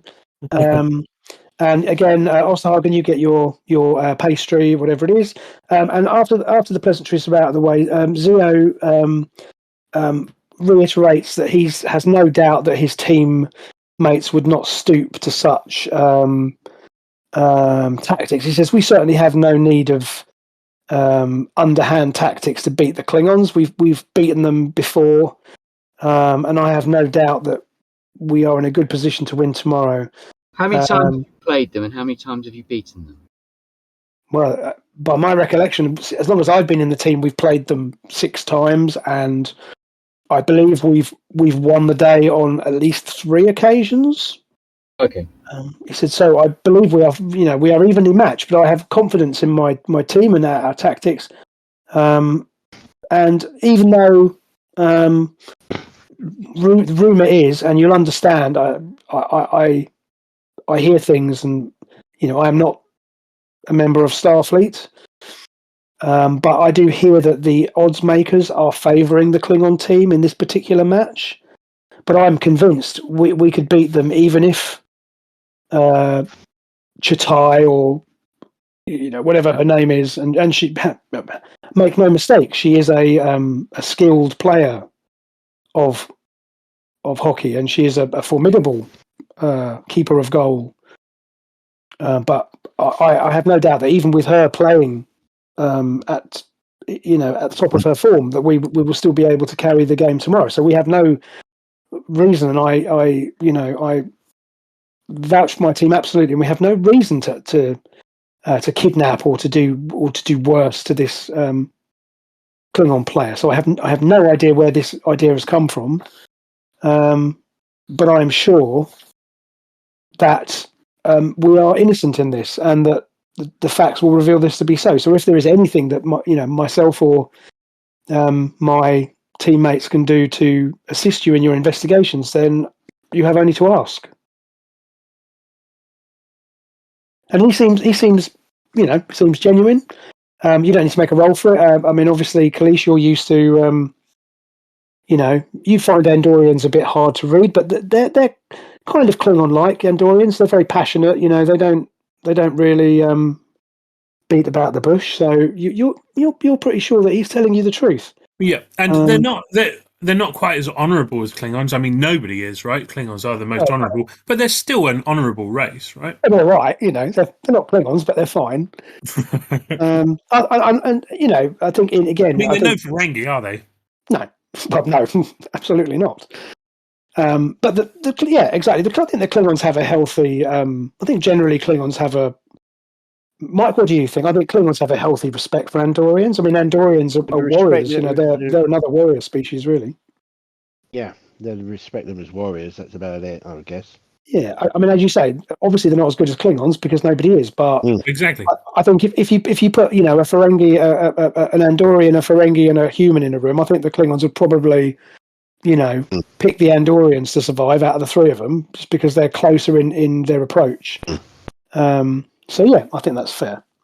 They still laugh at those little antennae, but Yeah, well, of course. So anyway, he says that he says, look, listen, as I said, Tala knows how to reach me if needed. I must report for my duty shift. I have practice this evening again, and I have a day of work ahead of me. And but as I say, Tala can contact me if needed. I thank you for exonerating us, as I'm sure you will. And until we meet again, and he stands and sort of bows.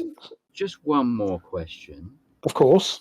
Do you know what time you last saw the goalkeeper? To my knowledge, we did not see the goalkeeper at all. As I say, we were practicing in the main arena. The Klingons were in the practice arena, so we were separated by the complex. We had no interaction with the Klingons. I think we possibly may have when I say that, them. I'm not looking at him. I want to look at the facial expressions of the other people that were with him, just in case one of them kind of looks a bit funny. Doesn't quite. You don't notice anything. Again, they all seem pretty pretty upfront about it. He says, I don't, says, I think we might have seen them when we arrived at the arena complex. I keep referring to this thing. So obviously, again, this station has got a lot of facilities for recreation and so on. So there actually is when they call it an arena, it's a configurable. So it can be used for many sports. So it can be used, as I say, again with the technology of the station, it's quite easy for them to slap down an ice rink or a running track or whatever. So there's like a sports. This is a big sports facility, and there are two of these arenas which are in the complex. And as I say, they were doing their practice. They were doing their practice in the main arena, which is where the match will be played. And the Klingons were in the practice arena, which is some couple of 100 meters away. And he says, so I don't believe we even saw the Klingons when they were practicing. So I don't know where they have this, idea that we are responsible for their teammates' disappearance. It's ridiculous. Anyway, I must report to my duty station. Tyler can contact me if you need me, but for now, I will wish you well, and I wish you every success in finding the truth of this matter. And he gets up and walks away. And Tyler kind of, is there anything I can do, Commander? I should probably get back to Dr. Plume. I'm sure he'll be wondering where I am. Yeah, get back. We'll handle this and go and get on with your duties. Hi, sir. And she stands and trots away. And don't worry, we'll sort this out. She goes, I have every confidence in you, sir. And she heads off. Quite relieved probably to be away from there. But anyway, so that leaves you. You're in this little cafe, and so you're there. So, what would you like to do? I'm going to suggest check the vid logs of the or the CCTV equivalent of the arena. Okay. Well, so what you can do is you can head down to the arena. If that's all right. So give me a second. I have a little image handy. If anyone else has got any other ideas, that seems the first thing that jumped out as being a good idea. Well, that's certainly where she was last seen. So I think that makes perfect sense. Okay. Right. So, okay. So on that image, you can see there. Now, this is. I think this is actually a real hockey arena, but this is what our friend Brent used in the scenario. So we're going to go with this. So basically, what you've got is on deck on level 5 of the station, you've got this. As I say, there's a there's an array of sports and leisure complexes throughout the starbase. Obviously, physical exercises considered important for all Starfleet crew and civilians, and especially if you're on a base. And obviously, the starbase does have holodecks, but there is also essentially a large sporting complex, which, as I say, can be configured for different sporting events. And at the moment, these two arenas have been set up as ice rinks to be used in ice hockey. So, as you're looking at that image, the rink to the right is the main arena, the main that's basically where the Andorians were practicing, and then the one on the left, which is orientated differently, so that which is labelled number 2, that is the practice arena. And as you can see, they're both basically both the same thing. And in between them, there are a number of areas. You've got lounges, you've got locker rooms, and so on, scattered about. And so you can get down to the area by you basically go to one of the public turbo lifts, and the turbo lift will deposit you within a few seconds. You go down a level, and you're on the. You can basically turn up in the middle of this complex. Let's say, basically in that, you see there's a big lobby there between where you've got the two rinks. There's kind of a little open area to the left of rink number 1. So let's just say that the turbo lift deposits you in that area there. So as you turn to your right, you come out the turbo lift, and to your right, you see this ice rink. Basically, it's a regulation ice hockey rink, and it's as you'd expect from all those movies I'm sure we've all seen with ice hockey, where you've got kind of transparent partitions all around the rink. And obviously there are rows of seating arrayed around as well for spectators, and obviously there are lights in place, and everything you'd expect. It looks just like an ice rink, because that's exactly what it is. So in the time it takes us to get there, I want to kind of do a sort of a Google search about this match, see if there's a situation where the local, I don't know, basketball team wanted to use the arena, but the ice hockey team have got it before them, kind of thing. See if there's any possibility of an outside agency wanting this space at this particular time, and them not being given it. If that makes sense. Interpret a Google search as you accessing the station computer records. Yeah. And basically, there doesn't appear to be any grounds for that. Basically, there is plenty of space on this, because again, this station has got the equivalent probably of like a massive leisure centre, effectively, with just all kind sorts of other sports courts. Motive ideas, really, at the moment. Yeah, no, I totally understand. There's nothing obvious that springs to mind, because this arena, as I say, it's been configured for this match. But if you look at the sort of timetable of events, then you can see that next week there's due to be Parisi Squares. That's the thing, right, Mike? Yeah. That's a Star Trek thing, isn't it? Mm-hmm. Parisi Squares. What's the thing with the guys with the punji sticks? You remember that? I remember it. I just can't remember what the name really is. It's like, yeah. So there's if you any of those sort of episodes of Next Generation where you've got weird sports going on. So let's just say next week there's a Parisi Squares tournament happening, and so the hockey rink is only configured for it was set up a couple of days ago. It's been kept in this configuration just for the duration of this match, which happens tomorrow. And then once that's done, it gets reconfigured for the Parisi Squares tournament. And then you've got, I don't know, soccer. One rink's going to become a soccer pitch the week after. You can see through the records that this is all planned out. So there doesn't seem to be any obvious reason why anyone would feel. There's not. This has been planned, because the way this, as I say, there is a sort of an informal league in place. So there are several teams on the base, but there are also teams that visit. So visiting ships will sometimes have. We'll have teams, although on most starships they probably have to use holodecks for practice. But it's quite a popular sport. As I say, more popular than one might expect. And so again, there's no real reason that you can see from those records that would suggest any reason why anybody would have a motive to make somebody disappear for the sake of that. Does she have a locker here? Okay, so what you can do is there is a locker room. So what you can do is, if you want to go to let's have a look. Okay, yes, so there is a locker room. So if you look on that map, I think it's number. Where does it say? Let's go with it says number 7, I think, which is the locker room, top right. But yeah, there is locker rooms. So yeah, okay, fine. So what you do is you can you go to the locker room, no problem. You can locate it quite easily. Kolish walks towards it as though she's been there before. Okay.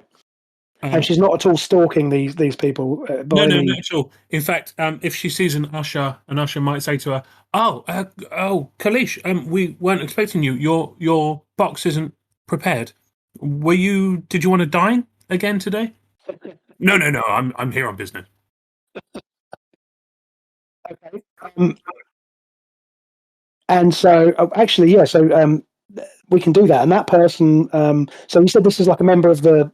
Who did you say this was? Just an usher. Okay. So as you're walking down the corridor, so as I say, you've had a little check out of the. You've had a little glance over the main hockey rink, and you followed the signs. There's literally signs that say locker rooms.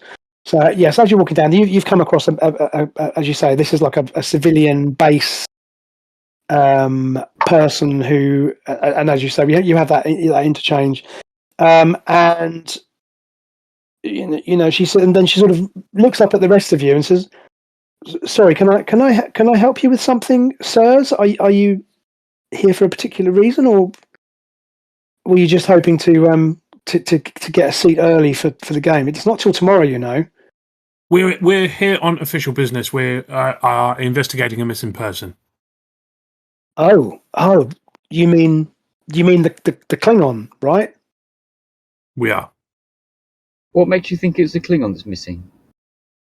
Well, I mean, we heard that we've all heard that she's missing. Have you heard? Oh, absolutely.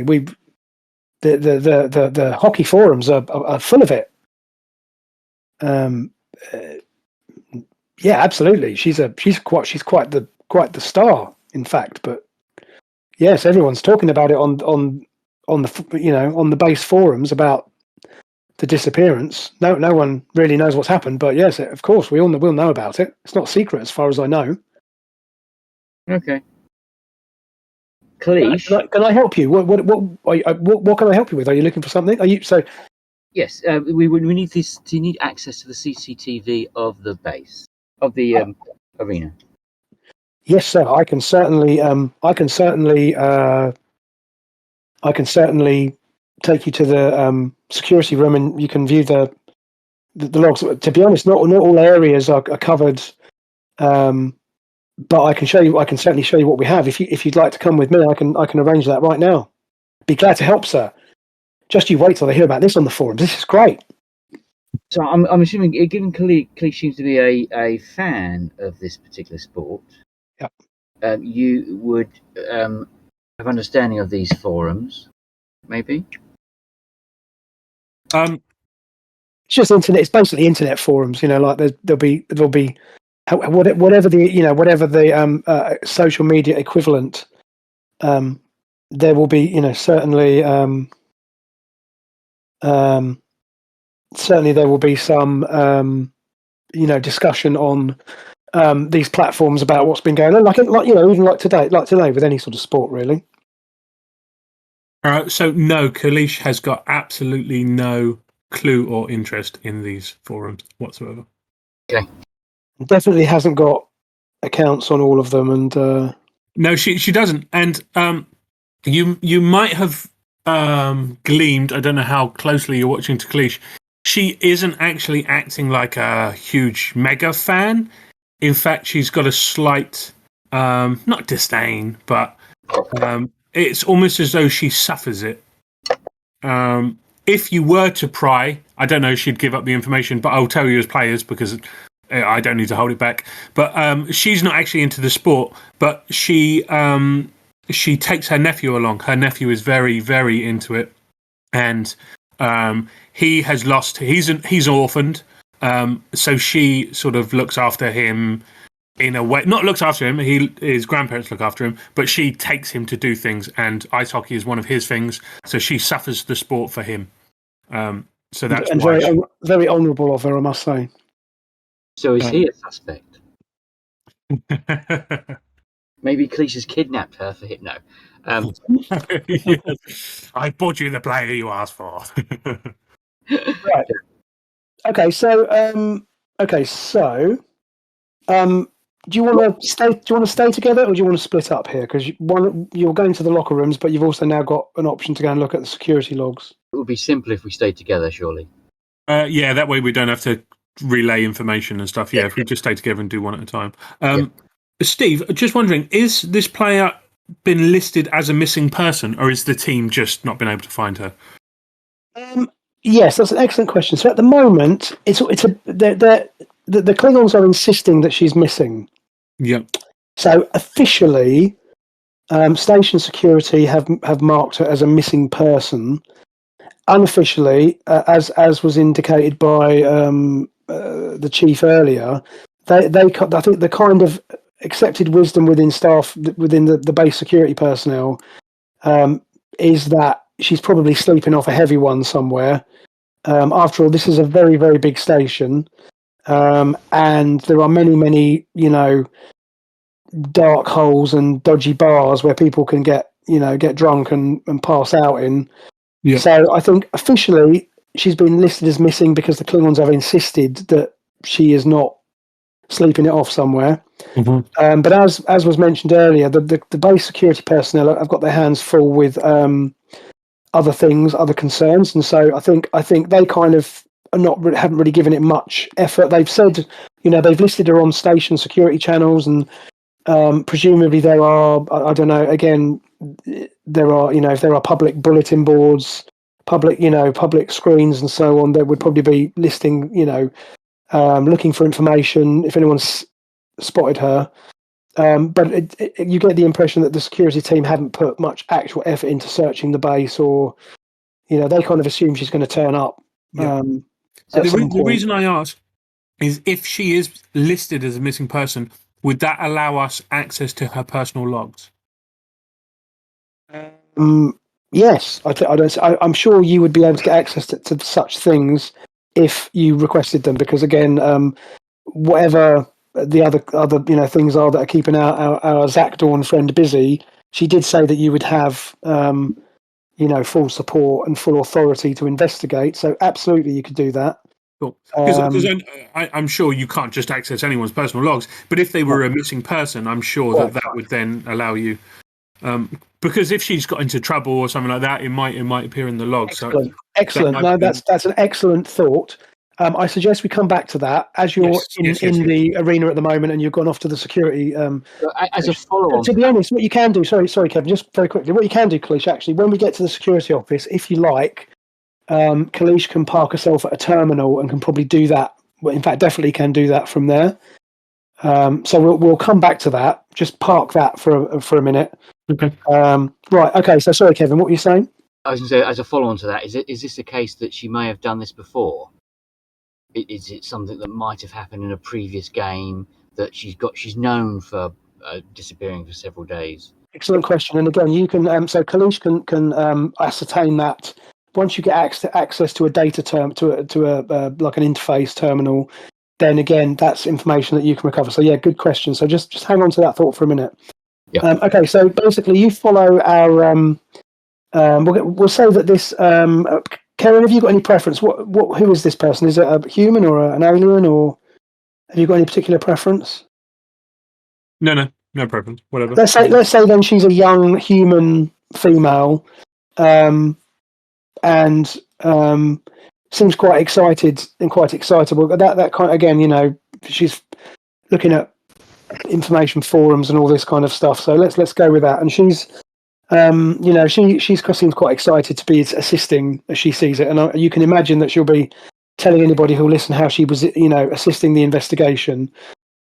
So she takes you to the office, which is on the map, which is around about area 3, which is where the lobby is. There's basically a small office off to one side, and she takes you in there. And in there's a couple of terminals. There's a kind of a monitor display, which is obviously has a civilian kind of version of the LCARS system on it. It's obviously this is 24th century technology, so you've got like lots of data, but it's obviously a civilianized version of a terminal, because this is not a Starfleet. This operation is run on behalf of Starfleet, but it's not a military. This is a civilian support facility. And she's able to go. She goes across to a terminal, and again starts tapping in some commands. So Kalish, you ask her if you want to use the other terminal. There's another desk, and you park yourself down at the terminal. And what you can do is you can essentially communicate with Starbase operations. And you just basically open up a comm channel, and you say, "This is Sergeant Kalish investigating," and they within a minute give you access to the data that you've asked for. Okay. So what in particular? What would you? So basically, you get a feed, and basically you're getting some logs. This is not somebody she's not military, and so she's not keeping dailies. Yeah. Kind of, yeah. Most Starfleet personnel keep logs, but she's got she's got like a calendar. Let's put it that way. She's got like a journal. She's got a calendar, and on the calendar, very quickly you can see. So practice sessions are marked out. So the practice session for last evening is on there, and there is. If you scroll back through the last few days, there is other practice sessions, and going further back, there are. So she's got work, because again, she also works in the engineering department on the base. Seems to be common for most of the Klingon team. They all seem to be working in engineering, and so she's got some work-related stuff on there, but it all seems pretty routine. She's a fairly lowly part of the engineering department, so she's like she's an engineer. She's not organising things or whatever. So you have a quick scroll through her calendar, and interesting, one thing you do note is that she does have also events listed in her journal for the future. So in other words, obviously the game tomorrow, so there's a flag in her journal to say that she's due to report to the training facility in the morning at 10 a.m. for 1000 hours rather, for a final practice session. She's due to report to the team medical officer at 1400 hours, and she's got a whole day mapped out in terms of preparation for the game and the game itself. And then again, looking ahead into next week, on her journal, that she's got some other work things booked in there, but there's nothing really that jumps out at you as being unusual. Okay. How about transmissions? Are there any sort of incoming or outgoing transmissions? Okay, Even so if you can't read the content, is there sort of like a frequent recipient? Okay, so why don't we get you to make a little roll here? Because you're digging a little bit deeper into. So you've done a surface glance over her logs and everything. So you're going a little bit deeper into her information. So I'm going to get you to make a roll here. So I think it is sensible for you to make a roll using. I would suggest probably control and security. Because you're using your kind of you're using your practice skills to do this. This is kind of day-to-day stuff for you. This is nothing unusual. Don't forget you've got 2 points of momentum still available if you want to spend momentum. This is only going to be a difficulty 1 task. Okay. Because this is not some military grade stuff you're cracking. So if you want to go ahead and roll for that whenever you're ready, you can buy another dice if you want, or you don't need to. Yeah, fine. One success. That's perfect. Okay, so you've still got your momentum there. That's fine. While this is going on, by the way, you two have noticed that Kaz has actually left you. She said to you, Khalees, that she was just going to go and follow up a lead, and she's gone off. So that just you and Osterhagen are in the office at the moment. Okay, so anyway, on the terminal, so you have a look, and again, you're able to access her transmission logs. Effectively, you're looking at her phone records. Yep. And to be honest, not a great deal. There's the usual. There's interstation chatter between her and other members of the team. There's some communication with. There's a complaint that she put in to the environmental control team because she had problems with her quarters about 3 months ago. So there was a bit of a heated exchange between her and a couple, between them, because again, being Klingon, she wasn't really interested in being too reasonable about it. But that seems to have been resolved. Again, nothing there which would suggest anybody would be willing to kind of abduct her or kill her for the purposes of that benefit. And other than that, it's all fairly routine. The only off base transmissions that you see, certainly in the last few months, are from Kronos, from what looks to be her parents, and also there's a couple of transmissions from a Klingon vessel back in the Beta Quadrant, which appears, from what you can determine, appears to be a brother, a sibling who's serving on a Imperial Klingon starship. And again, it's mostly, in fact, it's all routine stuff. There's nothing that springs to mind. So on the face of it, there is nothing there that appears to be suspicious or unusual. The only thing that jumps out. So the options would be for someone going missing is somebody abducted and did away with them. Yeah. They did away with themselves. Or so that if she did away with herself, there could be some mental health issues. She could be pregnant. So the only other thing that's not so much out of the ordinary, but that kind of jumps out is the complaint about the environmental thing in her quarters, which might be completely minor, but that's kind of the only thing that's jumping out as being odd, or we're looking for odd. That's notwithstanding anything from the CCTV. Yeah, okay, no, that makes sense. I mean, you're right, and that's, again, without wishing to sort of, read too much into it, but absolutely you're right. That's the only thing in Khalees's investigations which even seem even out of the ordinary. And to be honest, it's simply that she's complained that the environmental control in her quarters is like 2 degrees too cold. As we know, Klingons like it quite warm, and with high humidity. There's a very specific, like with all species, they have a comfort zone that they like, and she's basically complaining that her quarters were too cold, and she goes off on a bit of a rant about it, and as you'd expect, the replies from the base's environmental engineers, trying to be professional and all the rest of it, and it does get a little bit personal, and she's like, I need to be, I need my sleep because of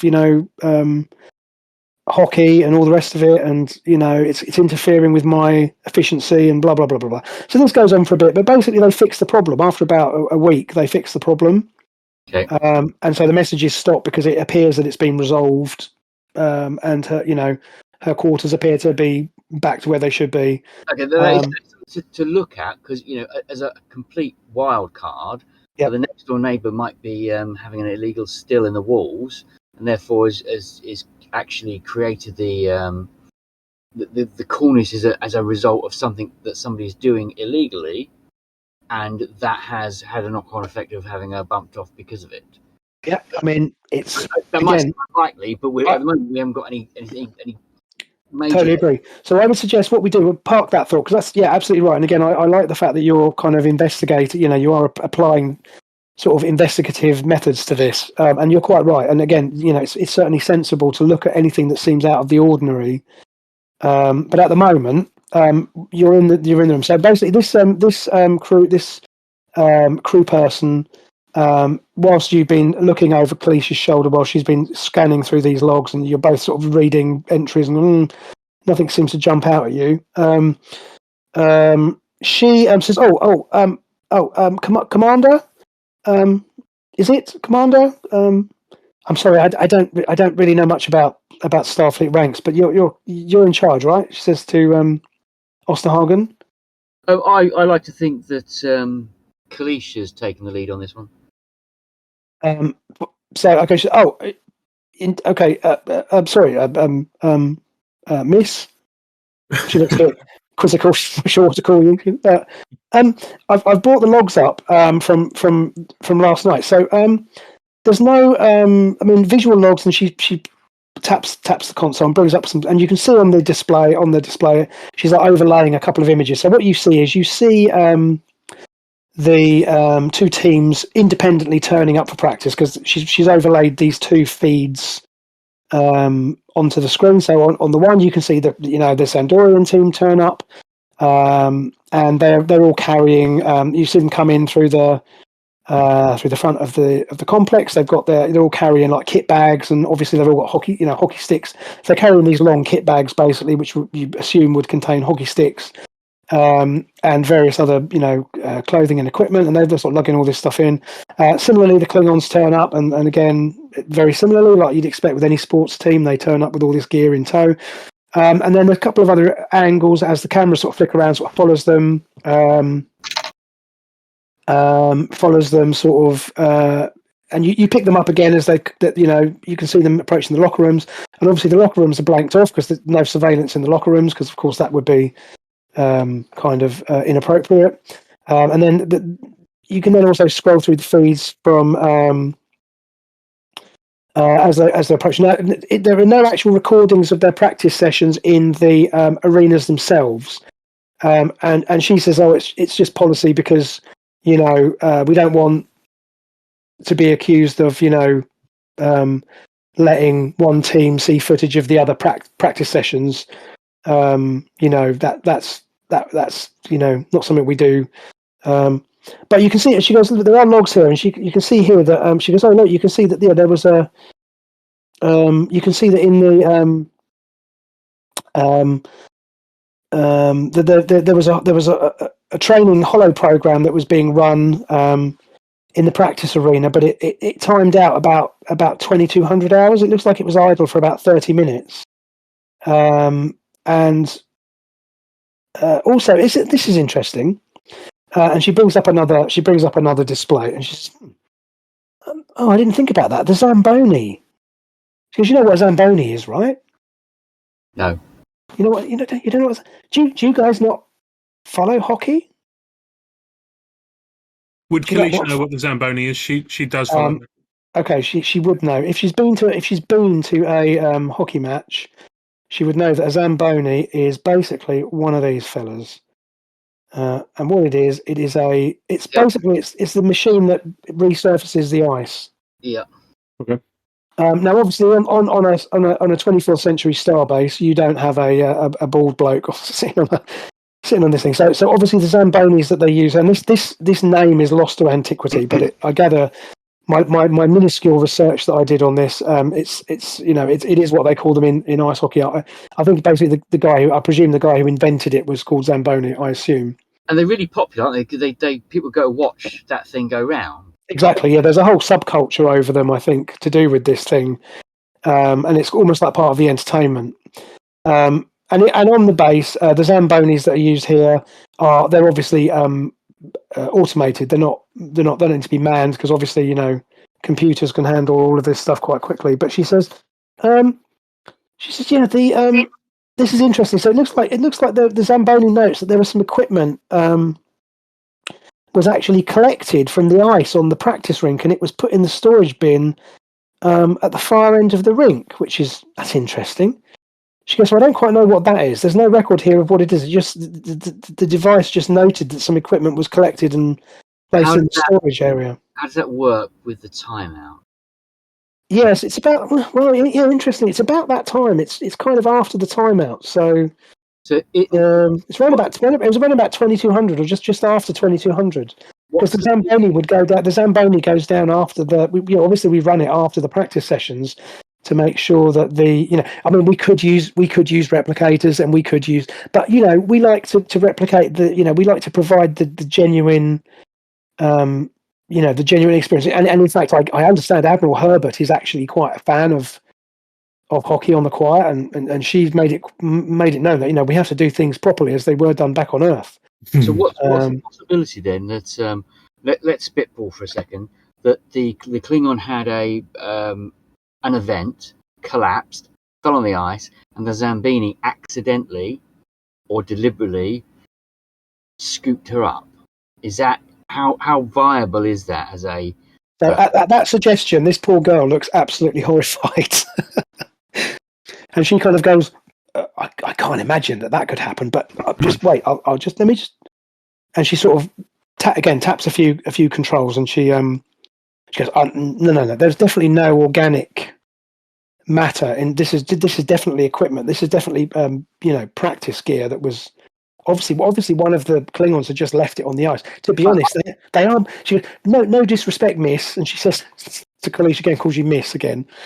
No disrespect, miss, but some Klingons can be quite untidy at times. I don't like to judge. I don't like to generalise, but it's not the first time that we've had to clear up after a practice. I will growl. Yeah, she steps back. I mean, no offence, of course. I'm a big fan. I'm a big fan of the Klingon team, honestly. So I understand you're saying about the biological material, but if it has broken and it's lost the ability to understand what biological material is, that is a possibility. So would you have your engineer have a look at the Zambini? And can we get a look at the equipment as well that was picked up? Well, she goes, why don't you she goes, look, you head down to the practice rink. You just come out of the office, turn left, and go down that corridor. Head down to the practice rink. As I say, there's nobody in the complex. No one's using the complex. It's off limits whilst the practice is, before the match happens. So why don't you go down to the practice rink? You can go have a look at the equipment, and I'll see what I can find out about the Zamboni. I'll speak to the chief and see what he can tell me. So she kind of, you can head off down to the practice rink. Yeah. You head off. So basically, you head off out and you follow the corridors down to the practice rink. And again, the practice rink looks identical to the main rink. So you head down to the. So she'd indicated on the plan that it was at the far end of the rink. So in other words, the opposite end from where you enter. So if you're looking at that map again. The sort of top end of the map is where this little storage room is, storage bin is, I should say. So on our way down, I said to Kalisha, so Kalish, gut feeling. What's your current gut feeling as to what happened? Kalisha's current gut feeling is that there isn't necessarily anything sinister. I reckon this Klingon probably got into a scrap with someone outside of all of this, and is either licking her wound somewhere, or is unconscious, or something like that. Yeah, it feels like we're missing something. Okay, on that note, so you head down. You're walking down by the side of the rink, like I say, you're walking around the edge of the rink. And as you're walking around, can I get both of you just to roll a d20 for me? In roll 20. Just this is just a straight kind of. We'll just randomize something here, and then I'll come back. Okay, so you got that's a really good success. We'll go. Kevin, what do you get? I just roll a d20. Just use the dice roller. You don't need to roll it as a So just use the dice roller on the left and just do 1d20. Okay. Oh, bloody hell, you both rolled really well. If that was an actual roll, that'd be really good. Right, but I'm going to... So okay, Kalish, as you're walking along, and again, you're looking around, your kind of soldier's instincts are like looking what's going on. You notice what looks to be a stain. You can see something on the ice towards the goal area on the ice. You see what looks like there seems to be something on the ice itself, like a stain or a mark, which looks out of place. So do you want to investigate? I will, yeah. So I want you to make me a little roll here. Let me just see if you can get onto the ice without falling on your ass, basically. So if you want to make a, let's have a look. So I would argue this would be... Finesse. Let's have a look. Yeah, possibly. Hold on. I'm going to just look at Kalish's sheet and see what we've got here. So I would argue this would probably be, yes, I would say it would be fitness and security. Fitness and security. Just make a 2D, 2D20. Mm-hmm. And let's just see what you get. Let's get on there. Okay, that's fine. So you kind of step onto the ice, and of course, Klingon boots are quite chunky, aren't they? They are. So you can, Osterhagen, you can hear the kind of ice crunching under the boots, and I would imagine the Zamboni won't be too happy about this on this pristine ice surface. But you kind of crunch across the ice towards the goal. And as you get there, you look down and you see there's like a purple stain on the ice. In what you understand to be the goal crease, so in the goal, basically in the goal box, and you can see what looks to be there's like a purplish stain, and you bend down and kind of touch it, and you can see that it appears to be Klingon blood, and it seems to be there was probably quite a significant amount of it. It looks like the Zamboni thing has obviously flattened the ice down, but you can still see this stain in the ice, where. I mean, that's not uncommon for a hockey rink, right? Like, there's a lot of traps. That is a good point, and it might not be, but it certainly seems to be quite a large amount. Yeah. And sorry, was this the practice rink? This is on the practice rink, so this is where the Klingons are practicing. So less likely to see blood. Correct. Yeah. Right, Mike, are you still there? Yeah. So, to answer your question. One second. So let's have a little look. So you've gone off to make some inquiries, right? Yeah. So how much of that do you want to share with the rest of them? Well, let me find out what they have to say.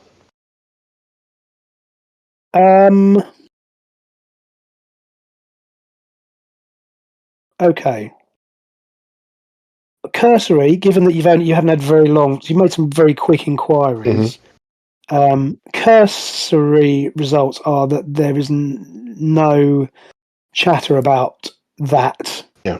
That your kind of regular contact, or whichever contact because bearing in mind you've not had that long to dig into it. But on a cursory level, nothing has been heard along those lines. Right. Okay. So, but I emphasise this is cursory because you've not had time to make a full investigation. I appreciate that. It's there's no sort of like because yeah. Okay. Well, no, go ahead. If you've got a question to ask, go ahead. I mean, it's just that it was. If the Klingon team was under pressure, and they, as I say, someone somewhere's got a big gambling. If there's a big bet on the Klingons to lose. Mm-hmm. Okay, You know? so the only thing you find with your quick investigation is, as was mentioned by the Andorian, by Zio, the only thing that is, if you make a quick cursory look at the kind of the betting, if you like, yeah. And as I said to you earlier, this is all kind of low key stuff because it's kind of, there is official betting, and the official betting has the Klingons slightly ahead as favourites. Yeah. Or at least they were. Now, obviously, now that has changed. Given that, so if you were to look at the betting at the moment, given the disruption that losing their goalkeeper, and obviously they would be able to provide another goalkeeper, but of course this player is considered to be good. So obviously the odds, both in terms of the official gambling, and what you've spoken to one person who's got maybe some slightly shadier links. Yeah. And they also concur that the kind of gambling was originally, it was slightly favouring the Klingons, but that seems to have now gone the other way, because of course it's assumed that if the game goes ahead, it will be with a fill-in goalkeeper. And of course that fill-in goalkeeper is an unknown quantity. So given that the Klingons have had to provide a stand-in, it's assumed that they're going to suffer. Would the filling Sorry? Would the filling goalkeeper be? Ooh, I don't know. Let's just go with Jatok. I don't know. It's you can again. It just they have what do you call them, stand-ins. You have I can't even think of the word. What do we substitute? What do we know about this Jatok? Would he be the type of guy to? I mean, to be honest, there's nothing really. There's very little information. Promote himself through violence, so to speak. Well, it's a possibility. Hold on, I'm going to make a note of that name just so I don't forget. You can again very quickly interrogate station records, and it brings up an image of a male Klingon, but he looks. I mean, he's it's very hard to tell. If again a cursory glance at his record, nothing indicates that he's basically been a substitute goalkeeper. He's played in the main team occasionally for various reasons, but he's Can I bring up the records for the goalie? You can. And what would use you like my to? access. Basically, I mean, no, they don't have financials and stuff like that, but does he have? Was it he or she? Sorry, I can't remember. I think you said she, didn't you? The original goalkeeper's a female. Yeah, that's right. Does she have any? Is anybody out to get her? Is there anybody? Again, given a cursory exam, there seems to be nothing. Again, she's a member of the base's engineering staff. Again, people don't have to pay bills really. You don't, she goes about her duties. Her performance reports seem acceptable. She's a civilian. There's as I say, there's a few disciplinary. Well, there's a few disciplinary. Yeah, she's basically a civilian engineer. Yeah, basically, that's what I'm saying. To be honest, no Klingon is really civilian. Or at least, I mean, there are civilian Klingons, but that's what I was trying to get at. She's not military. She's a civil engineer, but she works on the bases in the base's power center. There's a few disciplinary notices, but these are common with Klingons. It's basically getting into a fight because she disagreed with somebody's order, but that's quite common with the Klingons don't even consider that to be unusual. Even more so an ice hockey player. Yeah. Again, quite right. Professional athlete, probably competitive. In fact, definitely competitive. So again, Kevin's absolutely right. Probably more likely than the average Klingon to kick off. But again, none of it seems. Again, you're looking at it, and none of it really seems. Nothing jumps out at you and says, "Oh, that looks weird." She seems to be a fairly normal Klingon, with the exception that she's a bit of a minor celebrity because of being a member of this team. Yeah. But other than that, as I say, you're quite right in your suspicion that the betting has changed somewhat. But then thinking about it, it seems perfectly normal because, of course, they would be less likely to win because their team has been disrupted. And again, there doesn't seem to have been any unnatural surge in betting. It just seems to have been a natural result of the news that she's gone missing. Once that news came out, you can see the trends have gone the other way, and that again seems perfectly normal. You'd assume that would happen. And as I say, Jatok seems to have nothing untoward in his background that would. But again, as you rightly say, Klingons are Klingons, so that I wouldn't rule him out. Anyway, back to the arena. So, right, you found what looks like this blood stain on the ice. Yep. So what would you like to do now? Well, I would like to look at the equipment that was collected up. Perfect. And I'm wondering, I don't know law enough, I'm just wondering does a transporter leave any residual sort of residue? Yes. It does? Yes, it would. So you basically... yes, indeed. So the base's internal sensors would certainly pick up an internal transport. It's possible it might get missed if there was other transport activity. You know what I mean? So it depends on, but it's quite unusual for because even in the 24th century, they don't tend to use site-to-site transport as a thing. So people transport from a ship to a planet or from a base to a ship, or so that transporter activity is normal. If there was transporter activity in the area of the hockey arena, that would probably be picked up because it would be unusual because there's no reason for anybody to transport there. So you can assume the base's security sensors would pick it up. So you can certainly interrogate. You can certainly put in you can look at that. But let's just deal with this room. And we'll come back to that in a minute. Okay. So you go to the back of the arena. Osterhagen, are you taking a sample of that blood stain, by the way? As soon as I know that's the case, yes, I will be going over there and taking a proper sample. So obviously, as we all know, Klingon blood is purple, basically. So, right. Anyway, okay. So you go to the Zamboni room, the storage room. And it's as you look, there is actually because there's basically like a lost and found bin. There's a receptacle where they put, because normally it's where people have left stuff in the stands or whatever.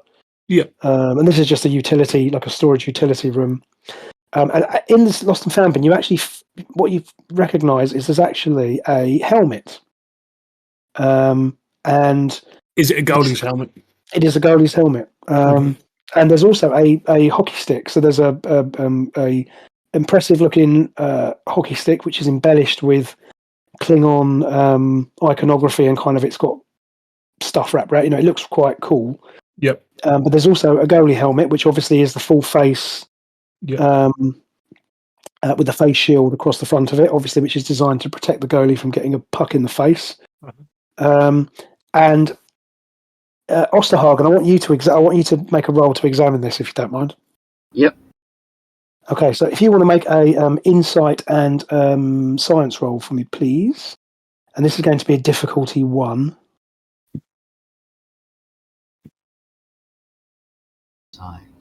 My focus is... I'll use my focus, because I've got genetics, xenobiology, infectious diseases, virology. Yeah, I don't think any of them really apply, but you probably won't need them.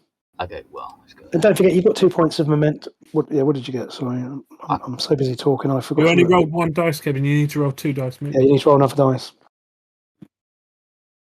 Should always be 2d20. Yeah. Oh, there you go. Okay, fine. Okay. So what you as you're looking at this helmet now, 24th century hockey helmets use like a built-in. They've got like a force field at the front. So rather than having a kind of a big clunky metal faceplate, they actually have like a little force field that protects the wearer. Now the Klingons use them reluctantly, but the rules of the game state that they have to wear them.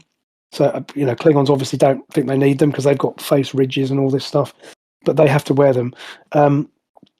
And you, as you're looking at it, you think that doesn't look right, and you can tell that this force field unit has actually been tampered with. And as you look at it, you kind of turn the helmet around. You can actually see that it's been somebody's messed with the settings, and it looks as if it's been adjusted so that it would actually generate a shock, which might be enough to knock someone unconscious.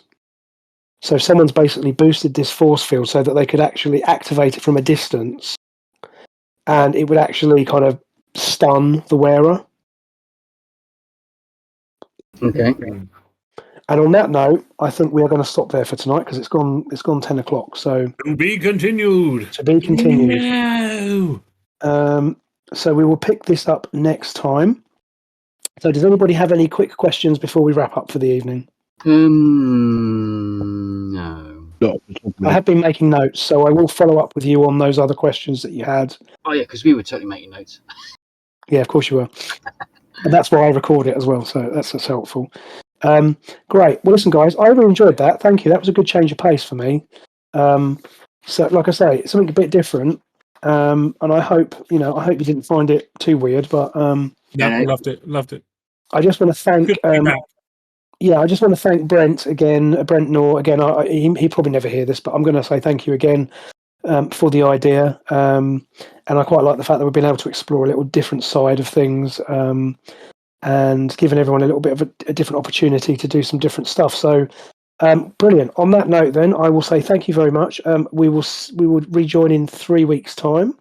Yep. Where we will conclude the scenario Empty Net. Okay. So, Steve, thanks very much for attending. Again, I hope to be home by then, but I might not be, so I might not be able to join. That's fine, Karen. We will work something out. Let's talk nearer the time. Yeah.